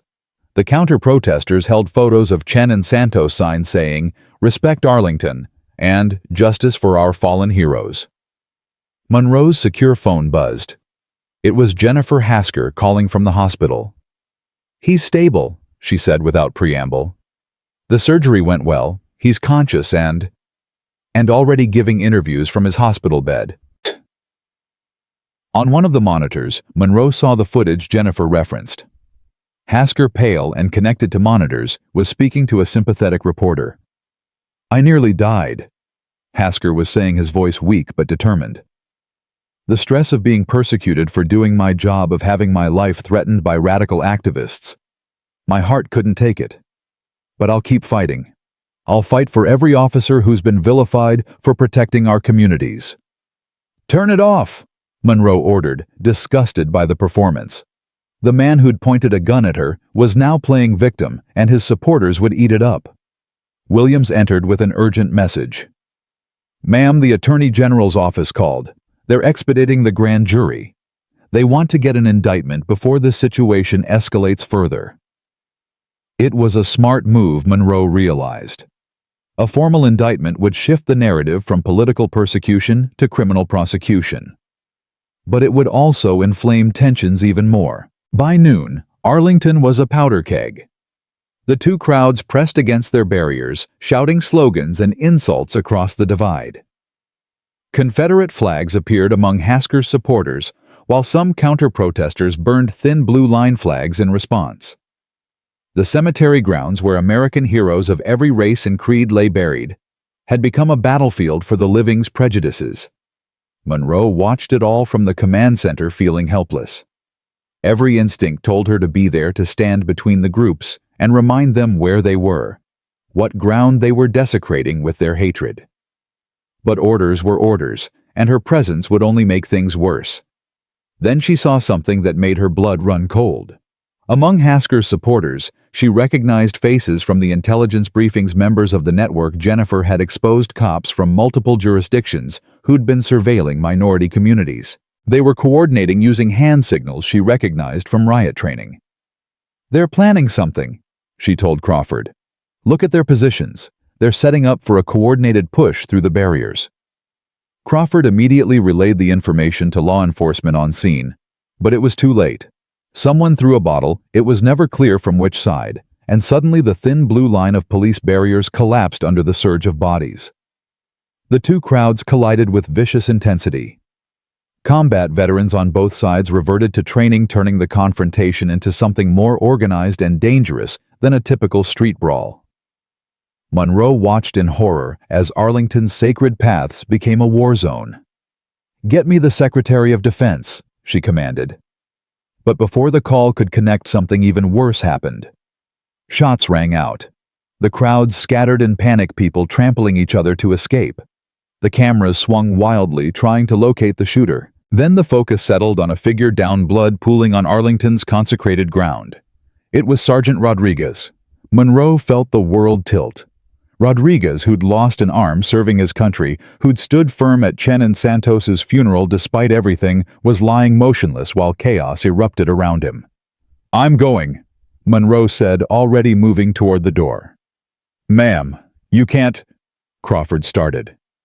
"That's my soldier colonel. I'm going." The drive to Arlington took 20 minutes that felt like hours. By the time Monroe arrived with her security detail, ambulances were loading, wounded police were establishing a perimeter, and Rodriguez was being life-flighted to Walter Reed. The cemetery looked like a battlefield. Memorials were toppled, flowers scattered the grass, torn up by hundreds of feet. Monroe walked through the devastation, her uniform a beacon that drew both admiration and hostility from the remaining crowds being separated by riot police. She found Thompson near Section 60, trying to protect Chen and Santos's graves from further desecration. His dress uniform was torn, his face bloodied from the fighting. "Jim, what happened?" Rodriguez tried to stop them. Thompson said, his voice cracking. "Some of Hasker's people were heading for Chen's grave, said they were going to dig up the commie." Rodriguez stood in their way. "Someone shot him, point blank." Monroe felt rage building, the kind she'd only experienced in combat when her soldiers were threatened. But this wasn't Afghanistan. There was no enemy to engage, no clear target for the fury burning in her chest. Her phone rang. It was the president himself. "General Monroe, I'm declaring a state of emergency at Arlington. Federal troops are being deployed to secure the cemetery. I need you to help restore order." "Sir, with respect, the damage is done. We've got at least one soldier shot, maybe dying because we let this happen. We knew this rally would turn violent, and we let it happen anyway." "I understand your anger, General. Channel it. Help us fix this." As federal troops arrived to secure Arlington, Monroe found herself in the surreal position of helping coordinate military operations on American soil at America's most sacred cemetery. The parallels to overseas deployments were undeniable, establishing sectors, setting up checkpoints, treating casualties. The shooter was captured within an hour, identified as a member of a white nationalist group who'd come specifically to target veterans who opposed Hasker. He'd posted his intentions online beforehand, but in the chaos of monitoring thousands of social media threats, it had been missed. Monroe went to Walter Reed as soon as Arlington was secured. Rodriguez was in surgery, the bullet having done severe damage to his remaining lung. His family was in the waiting room, his wife Maria, his 2 young daughters, his mother, who spoke no English, but whose eyes communicated universal anguish. "Mrs. Rodriguez," Monroe said, taking Maria's hands. "He's strong. He'll pull through." "He survived Afghanistan," Maria said through tears. "He survived losing his arm. And now this, at Arlington, at a funeral he was protecting." Monroe had no adequate response. The irony was too bitter, too sharp. Rodriguez had faced the Taliban and survived only to be shot by a fellow American for the crime of protecting graves. Hours passed in that waiting room. Monroe refused to leave, even as her phone buzzed constantly with updates, requests, demands for statements. The president wanted her at an emergency cabinet meeting. The Joint Chiefs needed her input on rules of engagement for troops at Arlington. The media wanted her reaction to the shooting. She ignored them all. Her duty right now was to Rodriguez and his family, to being present for a soldier who'd stood by her when it mattered. Finally, near midnight, the surgeon emerged. "He's stable, critical but stable. The next 48 hours will be crucial." Monroe nearly collapsed with relief. She stayed long enough to see Rodriguez briefly in recovery, his one remaining hand weakly squeezing hers when she whispered that Chen and Santos's graves were safe. Outside the hospital, the media had gathered in force. Monroe tried to avoid them, but they surrounded her, microphones thrust forward like weapons. "General Monroe, what's your response to Officer Hasker's claim that you incited this violence?" She stopped dead, turning to face the reporter who'd asked. "Officer Hasker pointed a gun at me at a military funeral. His supporters shot a war veteran protecting graves at Arlington. I've incited nothing but a demand for justice through legal channels. If that threatens some people, perhaps they should examine why." Another reporter pushed forward. "The shooter claims he was defending America from communist infiltration." "The shooter," Monroe interrupted her voice, ice cold, "shot a Purple Heart recipient who lost his arm defending this country. There's no defense for that. None." She pushed through the crowd to her waiting vehicle, but one more question stopped her. "General, do you regret standing your ground at the funeral?" Monroe turned back one last time.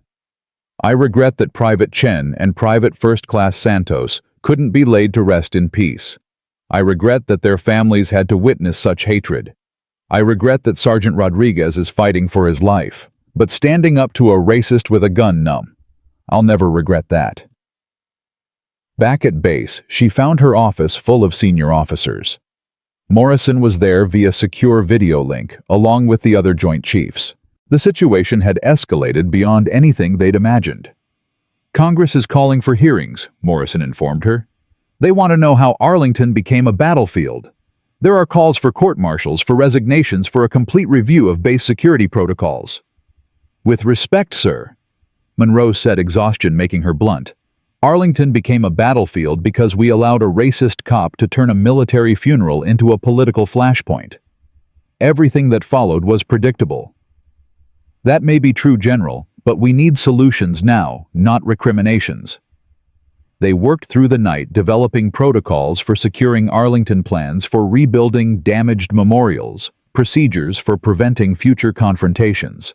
But Monroe knew they were treating symptoms, not the disease. Near dawn, Crawford brought news that made everything worse. "Hasker's being released from the hospital. His lawyers called a press conference for this afternoon. Word is he's going to announce a lawsuit against you, the Army, and the federal government for false arrest and defamation." Monroe laughed, the sound bitter and exhausted. "Of course he is. He points a gun at me, his supporters shoot Rodriguez, Arlington gets destroyed, and somehow he's the victim." Freeman entered with her tablet. "Ma'am, you need to see this. Someone leaked Rodriguez's medical records. They're claiming he was high on pain medication at Arlington, that he instigated the confrontation. That's a lie, Monroe said immediately. Rodriguez hasn't taken anything stronger than ibuprofen since his injury. He was proud of that. We know that, ma'am. But the narrative is already spreading. They're trying to discredit him before he can testify about what happened. Monroe felt something break inside her. The calculated cruelty of it, the systematic destruction of anyone who stood against their hatred, the perversion of every value the military held dear, it was too much. She stood abruptly. I need air. Outside the base was beginning its daily routine. Soldiers heading to PT vehicles moving with purpose, the ordinary rhythm of military life. But nothing felt ordinary anymore. The country Monroe had sworn to defend seemed to be eating itself alive, and she was caught in the middle of its self-destruction. Her personal phone rang. It was her sister, Angela. Elise, I just saw the news about Rodriguez. How are you holding up? I'm not. Monroe admitted too tired to maintain her usual facade. Angie, I've been in combat. I've lost soldiers. I've made decisions that haunted me. But this is different. This is my own country turning on itself, using me as an excuse. It's not your fault, isn't it? If I'd just shown Hasker my ID without confrontation, if I'd complied. Stop, Angela said firmly. Stop right there. You're not responsible for other people's hatred. You stood up for yourself at a funeral. The fact that it caused this reaction says everything about them, not you. After the call, Monroe returned to her office to find Williams waiting with unexpected news. Ma'am, Chen's grandfather is here. He insists on seeing you. The elderly man was in the waiting area, still using his cane, but standing straighter than before. His eyes held a determination Monroe recognized. General Monroe, he said. I come with message from families, both families Chen and Santos. Mr. Chen, you didn't have to. Please let me speak. He pulled out a piece of paper, hands shaking slightly. We write this together, all of us. He began to read his accented English, careful and clear. General Monroe, our children died as heroes in Afghanistan. They were buried as heroes at Arlington. When that was disrupted, you stood as a hero to protect their dignity. Sergeant Rodriguez was wounded as a hero protecting their graves. This is not about politics or race or police. This is about honor. Our children had it. You have it. That man with the gun does not. We stand with you. We ask America to remember what our children died for, not a perfect country but one trying to be better. Do not let their sacrifice be forgotten in this chaos. The old man folded the paper and handed it to Monroe. You read this at press conference. Let people remember why we were at Arlington in first place. Monroe took the paper, her hands trembling slightly. Mr. Chen, I don't know what to say. Say you will not give up. Say you will see justice done. Say our children mattered. They mattered, Monroe said firmly. They still matter. They'll always matter. That afternoon, Hasker held his press conference from a wheelchair. He didn't need playing up his heart condition for sympathy. He announced his lawsuit, claiming millions in damages, painting himself as a patriot persecuted for doing his duty. Monroe watched from her office, surrounded by her staff. The man's audacity was breathtaking. He'd turned himself into a martyr, a symbol for everyone who felt threatened by changing demographics, by challenges to traditional power structures, by the very existence of people like Monroe in positions of authority. How do we fight this? Freeman asked. He's winning the narrative war. Monroe stood decision made. We tell the truth. Schedule a press conference for tonight. And get me everyone Thompson, the honor guard from the funeral, anyone who witnessed what really happened. Ma'am, legal advises against. Legal can advise all they want.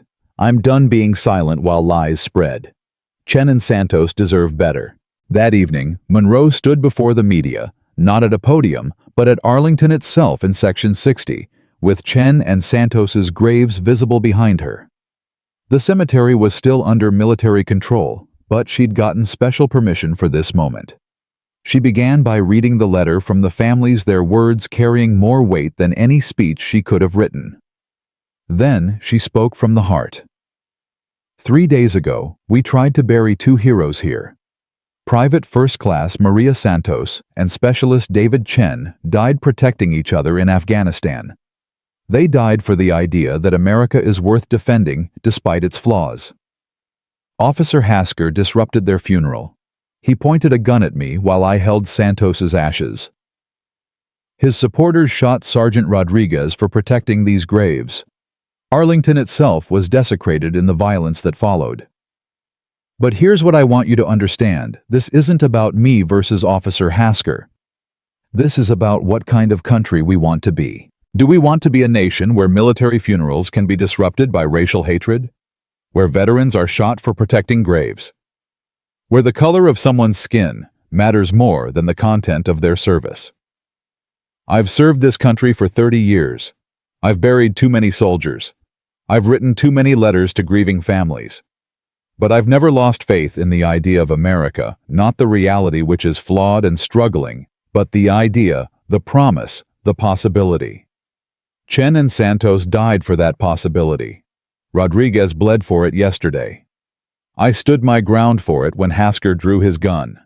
Not because we're perfect, but because we believe we can be better. Officer Hasker wants to make this about him versus me, about police versus military, about white versus black. But look behind me. Look at these graves. Every color, every creed, every background united in service and sacrifice. That's the America worth fighting for. That's the America Chen and Santos died believing in. I call on all Americans to reject the hatred that led to yesterday's violence. Honor our fallen by being worthy of their sacrifice. And remember that the true enemy isn't each other. It's the hatred that divides us. She didn't take questions, walking away with military precision. But as she reached her vehicle, she saw something that stopped her cold. A group of soldiers, diverse in every way, had formed an honor guard around Chen and Santos's graves. They stood at attention, rifles at rest, a silent promise that no one would desecrate this ground again. Monroe rendered a salute, and they returned it as one. No words were needed. The message was clear: the real America, the one worth fighting for, would stand guard against hatred. Her phone buzzed with a message from the hospital. Rodriguez was awake, asking for her. She drove to Walter Reed through streets where protesters still gathered, where divisions still simmered, where the battle for America's soul continued. But in that hospital room, she found something else. Rodriguez was conscious, weak, but alert, his family around him. When he saw Monroe, he tried to salute with his one arm. "At ease, Sergeant," she said, managing a smile. "Did we hold the line, ma'am?" he asked, his voice barely a whisper. Monroe thought of the honor guard at Arlington, of the families standing together, of the letter in her pocket. "We held, Sergeant. We held." Rodriguez nodded, satisfied. "Chen and Santos would have been proud."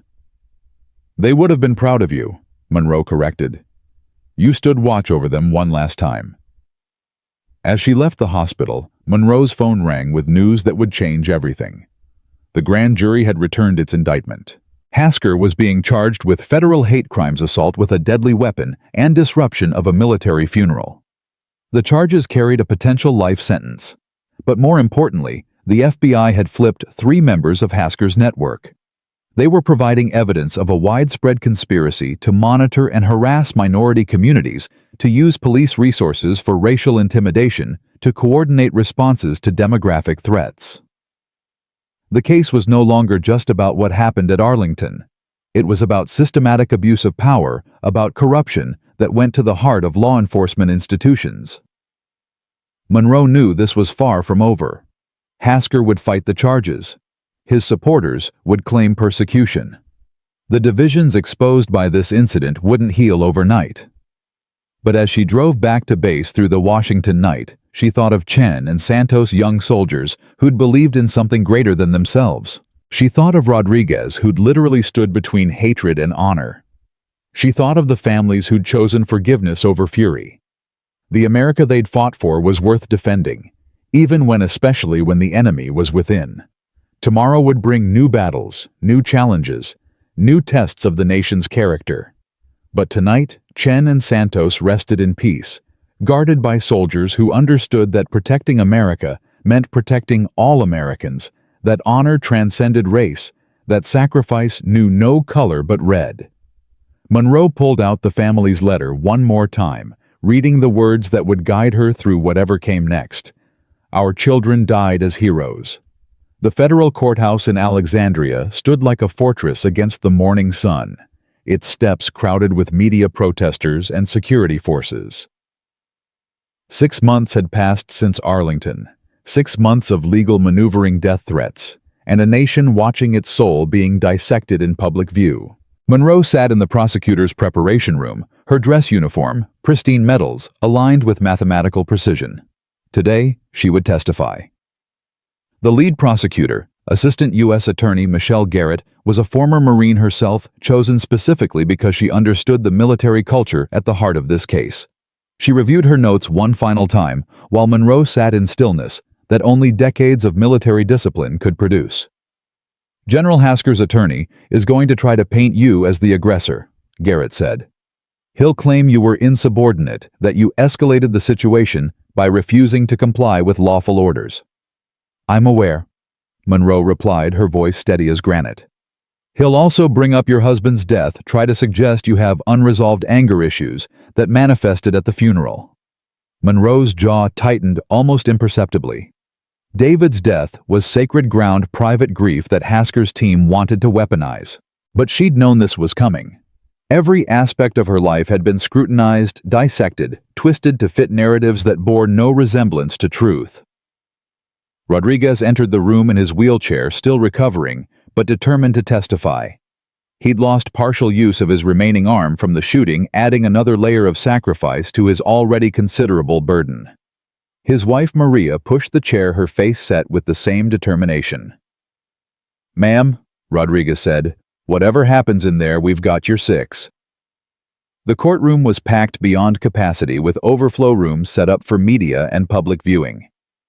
Monroe recognized faces from that terrible day at Arlington. Joyce Chen in the front row with her husband Margaret Santos beside them, both women wearing photos of their children pinned to their clothes. The honor guard from the funeral sat together in their dress uniforms, a solid wall of military bearing. But Hasker's supporters were there too, filling their section with blue line flags and barely concealed hostility.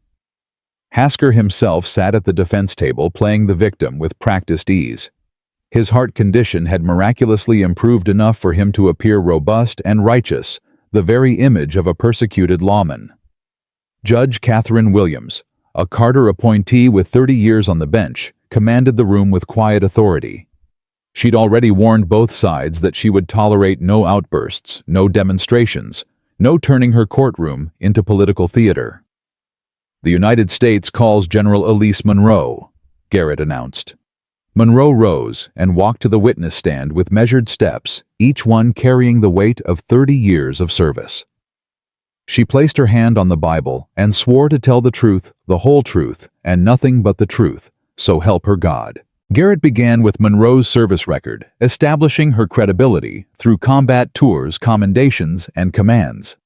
The litany of achievements should have been impressive, but Monroe felt exposed, her life reduced to bullet points for public consumption. General Monroe, please describe what happened on November 5th at Arlington National Cemetery.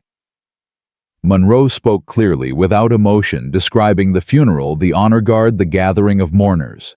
She explained about Santos's urn, the request from the families to have the battle buddies buried together. She painted a picture of sacred duty interrupted by uninvited hatred. When Officer Hasker approached, what was your first thought? That there must be some misunderstanding, Monroe replied. We were clearly at a military funeral. His presence made no sense. Did you feel threatened? Not initially. I've faced actual threats, Ms. Garrett. A police officer at a funeral didn't register as danger until he drew his weapon. Garrett walked Monroe through the confrontation methodically, each detail supported by video evidence played on courtroom screens. The footage was damning. Hasker's aggressive approach, his spitting on Monroe's ID, the drawing of his weapon unprovoked. When Officer Hasker pointed his gun at you, what went through your mind? Monroe paused, choosing her words carefully. I thought about Santos and Chen, how they died protecting each other, how their families deserved to bury them with dignity. I thought that if I was going to die, it wouldn't be cowering before a racist with a badge. Objection. Hasker's attorney Richard Brennan shot to his feet. Prejudicial characterization. Sustained. Judge Williams ruled. The jury will disregard the characterization. General, please stick to facts, not opinions. Monroe nodded, but she'd made her point.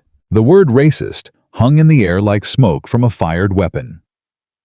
Garrett continued for another hour, methodically building the case that Hasker had acted without justification, with malice, with the specific intent to intimidate and humiliate based on race. Monroe answered each question with military precision, neither embellishing nor minimizing. Then came cross-examination. Brennan was everything Monroe expected. Aggressive theatrical playing to the cameras as much as the jury. He began with false courtesy that fooled no one. General Monroe, you have an impressive record. Combat tours, medals, commendations. You're used to being obeyed, aren't you? I'm used to following the chain of command, Mr. Brennan. But at Arlington, you refused to comply with Officer Hasker's requests for identification. Officer Hasker had no authority to make such requests on federal property during a military funeral. So you decided what authority he had. The law decided that, Mr. Brennan. I simply knew the law. Brennan shifted tactics. Your husband died 5 years ago.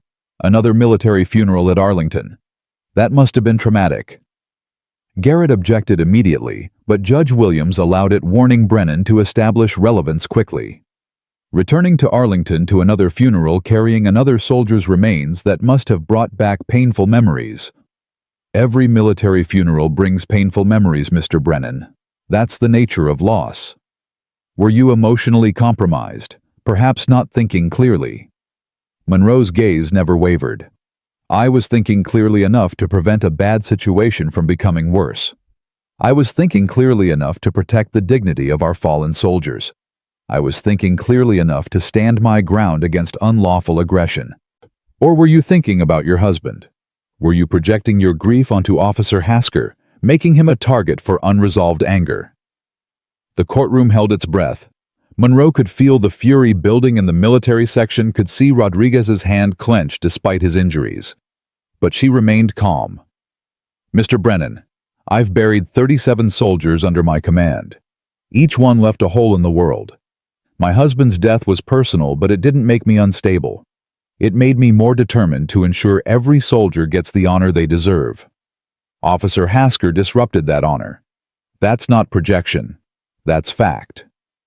Brennan tried another angle. You've become quite famous since this incident.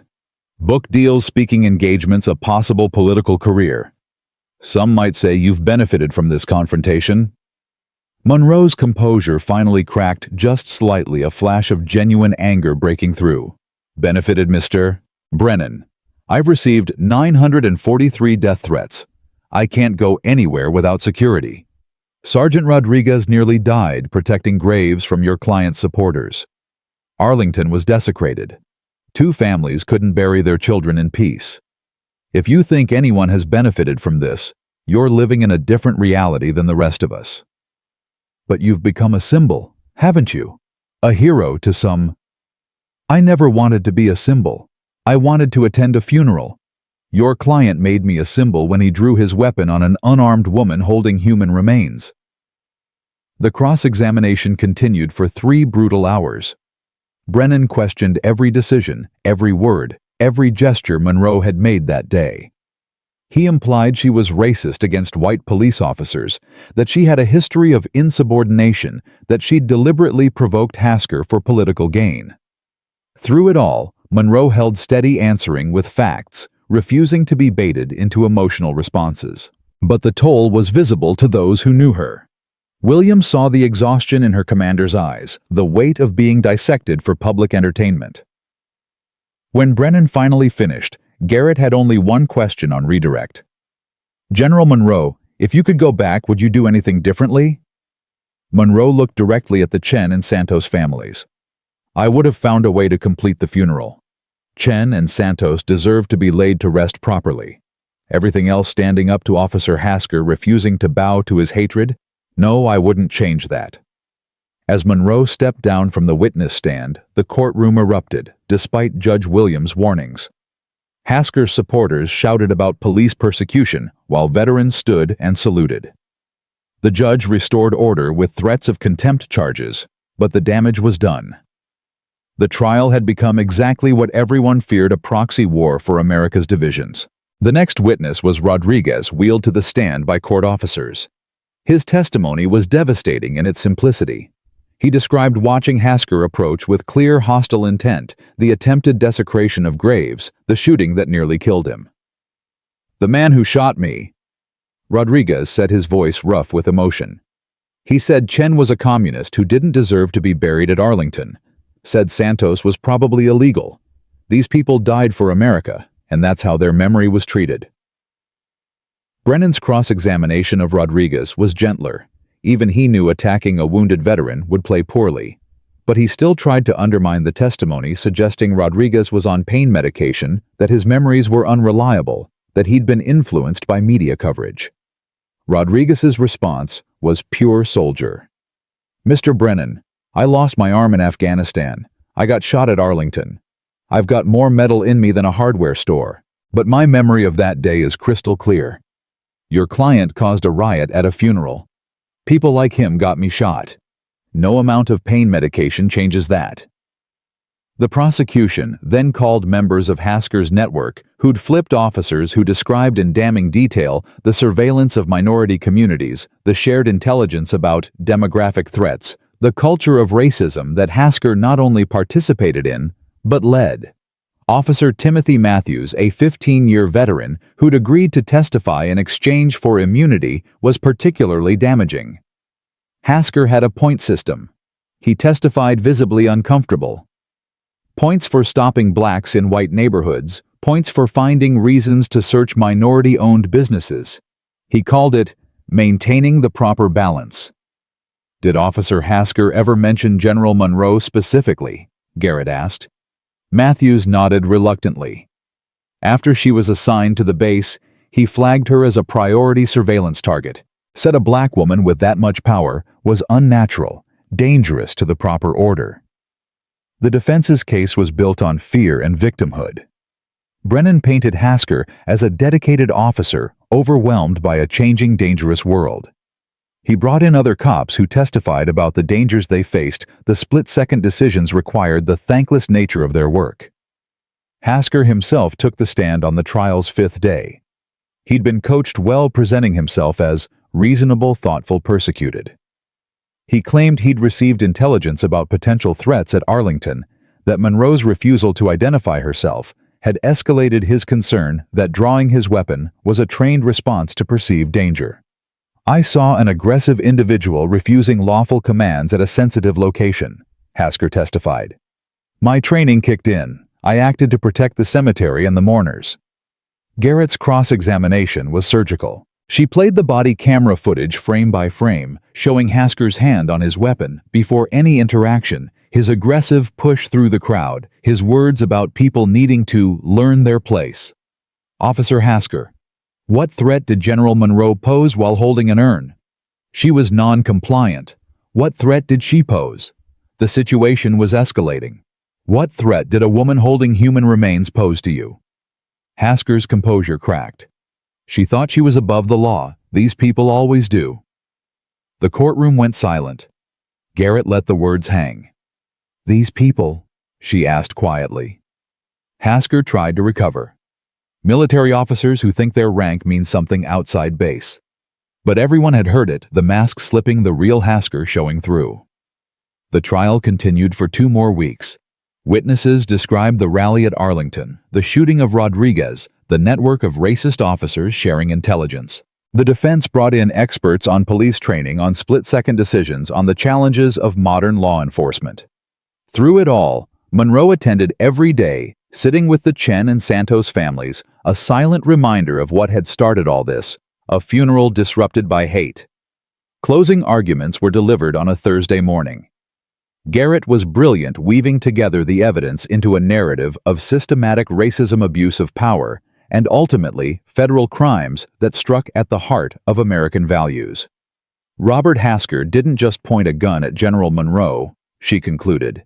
He pointed a gun at the very idea of equality, at the promise that all Americans can serve their country with honor, regardless of race. He desecrated a military funeral, triggered violence that nearly killed a war veteran, and did it all because he couldn't accept a black woman in a position of authority. This isn't about one bad apple. This is about a cancer that needs to be cut out before it kills what America claims to be. Brennan's closing was an appeal to fear, to the thin blue line mythology, to the idea that criticizing any police officer was attacking all police officers. Robert Hasker made a mistake, he argued. In a tense moment, he overreacted. But he spent his life protecting communities, maintaining order, standing between civilization and chaos. Are we really going to destroy him for one moment of poor judgment? Are we going to let political correctness override common sense? General Monroe is a hero. Yes, but so is Officer Hasker. This trial is about whether we still support our police or whether we sacrifice them to the mob. The jury deliberated for 3 days. Monroe spent them at Rodriguez's bedside. He'd developed an infection and was back in the hospital. They didn't talk about the trial much, instead sharing stories about Chen and Santos, about other soldiers they'd known, about the America they'd fought to protect versus the America they'd found when they came home. When the verdict came, Monroe was in the courtroom sitting between Joyce Chen and Margaret Santos. Each woman held one of her hands as the foreman stood. On the count of deprivation of rights under color of law, we find the defendant guilty. On the count of assault with a deadly weapon on federal property, we find the defendant guilty. On the count of disrupting a military funeral, we find the defendant guilty. On the count of conspiracy to violate civil rights, we find the defendant guilty. The litany continued, guilty on all federal charges. Hasker's face went white, his supporters erupted in anger, and Monroe felt nothing but exhaustion. This wasn't victory. Victory would have been Chen and Santos, buried in peace. This was just justice, incomplete and insufficient but necessary. Judge Williams scheduled sentencing for 2 months later. But Monroe knew the legal battles would continue for years. Appeals, civil suits, the slow grind of a system trying to deal with its own failures. Outside the courthouse, Monroe stood before the media one more time. She'd prepared no statement, but the words came anyway. This verdict doesn't bring back Chen or Santos. It doesn't heal Sergeant Rodriguez's wounds. It doesn't erase the image of a gun pointed at me while I held a soldier's ashes. But it says clearly and legally that what happened at Arlington was wrong. That hatred wrapped in a badge is still hatred. That the law protects all Americans, not just those who look like the majority. A reporter shouted a question. General Monroe Hasker's supporters are calling this a political prosecution, a war on police. How do you respond? Monroe thought of all the officers who'd testified for the prosecution, who'd chosen law over loyalty to a corrupt colleague. This isn't a war on police. This is a war on racism, on abuse of power, on those who betray their oath to protect and serve all citizens. Good police officers should celebrate this verdict. It removes a stain from their profession. What's next for you, General? Monroe looked tired but resolute. I continue to serve. I continue to honor soldiers like Chen and Santos. I continue to believe that America can live up to its promises even when individuals fail. As she walked away from the microphones, Monroe saw Jennifer Hasker standing at the edge of the crowd. Their eyes met, and the younger woman nodded slightly. Acknowledgement, perhaps gratitude, certainly closure of some kind. That evening, Monroe visited Arlington one more time. The cemetery had been restored, the damage from the riot repaired, though the scars remained visible to those who knew where to look. She stood at Chen and Santos's graves, now protected by permanent security cameras and regular patrols. Someone had left fresh flowers, dozens of bouquets from strangers who'd been moved by the story. American Flags Unit patches, photos of other soldiers with notes saying, "They didn't die in vain," and "Honor through adversity." Rodriguez arrived in his wheelchair, pushed by his wife. Thompson was there too, along with several members of the Honor Guard. They stood in silence as the sun set over Arlington, painting the sky in shades of purple and gold. "We won," Rodriguez finally said. "Did we?" Monroe asked. "Hasker will appeal. His supporters are already calling him a martyr. The divisions that created this situation haven't healed." "Ma'am," Thompson said quietly, "you stood your ground when it mattered. You showed that hatred doesn't get the last word. That's victory enough." Monroe thought about that as they stood among the graves of America's fallen.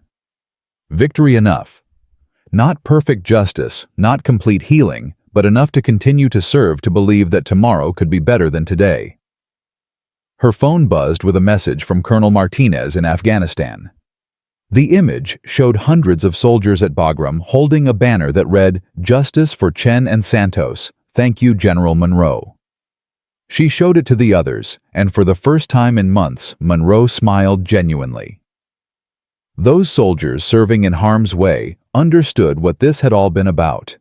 Not politics or race or police versus military, but the simple principle that all who serve deserve respect, that sacrifice transcends skin color, that honor matters more than hate.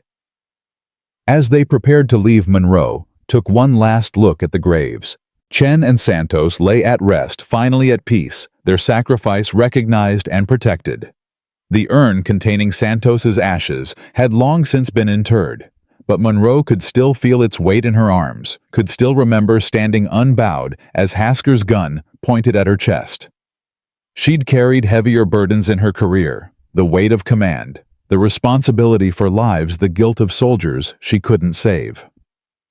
But that urn in that moment had contained the weight of American ideals being tested and ultimately upheld. "Rest easy, soldiers," she said quietly. "We held the line." As Monroe walked back through Arlington, she passed new graves, new sacrifices, new testaments to service. The cycle continued, young men and women dying for America, while America struggled to be worthy of their sacrifice. But something had changed since that November day. The soldiers saluting her weren't just showing military courtesy. They were acknowledging what she'd come to represent. The families visiting graves nodded with recognition and respect. Even the groundskeepers, civilians who'd witnessed the desecration and restoration of this sacred ground, straightened a little when she passed. Monroe understood she'd become a symbol whether she'd wanted it or not.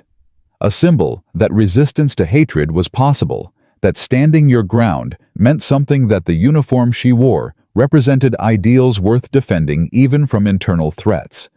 The sentencing would come, appeals would follow, the legal system would grind on.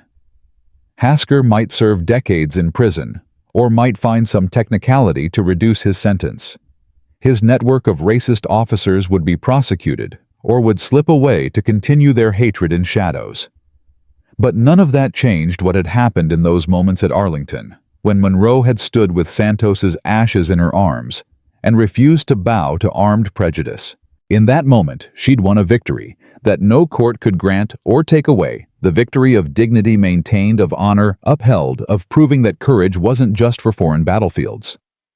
The war for America's soul would continue long after this case faded from headlines. Other Haskers would emerge, other funerals would be disrupted. Other soldiers would face the bitter irony of defending freedom abroad while confronting hatred at home. But there would also be other Monroes, other Rodriguez, other soldiers and citizens willing to stand between hatred and honor. The Chen and Santos families had shown grace under impossible pressure. Thompson and the Honor Guard had shown loyalty beyond duty. Even Jennifer Hasker had shown that blood didn't determine destiny, that choosing right over family was possible. As Monroe's vehicle left Arlington, she pulled out the letter from the families one more time. The paper was worn now from repeated reading, but the words remained clear. Our children died as heroes. They had. And in the shadow of their sacrifice, others had found the courage to be heroic too. Not with weapons or violence, but with the simple act of standing firm when everything pressed them to kneel.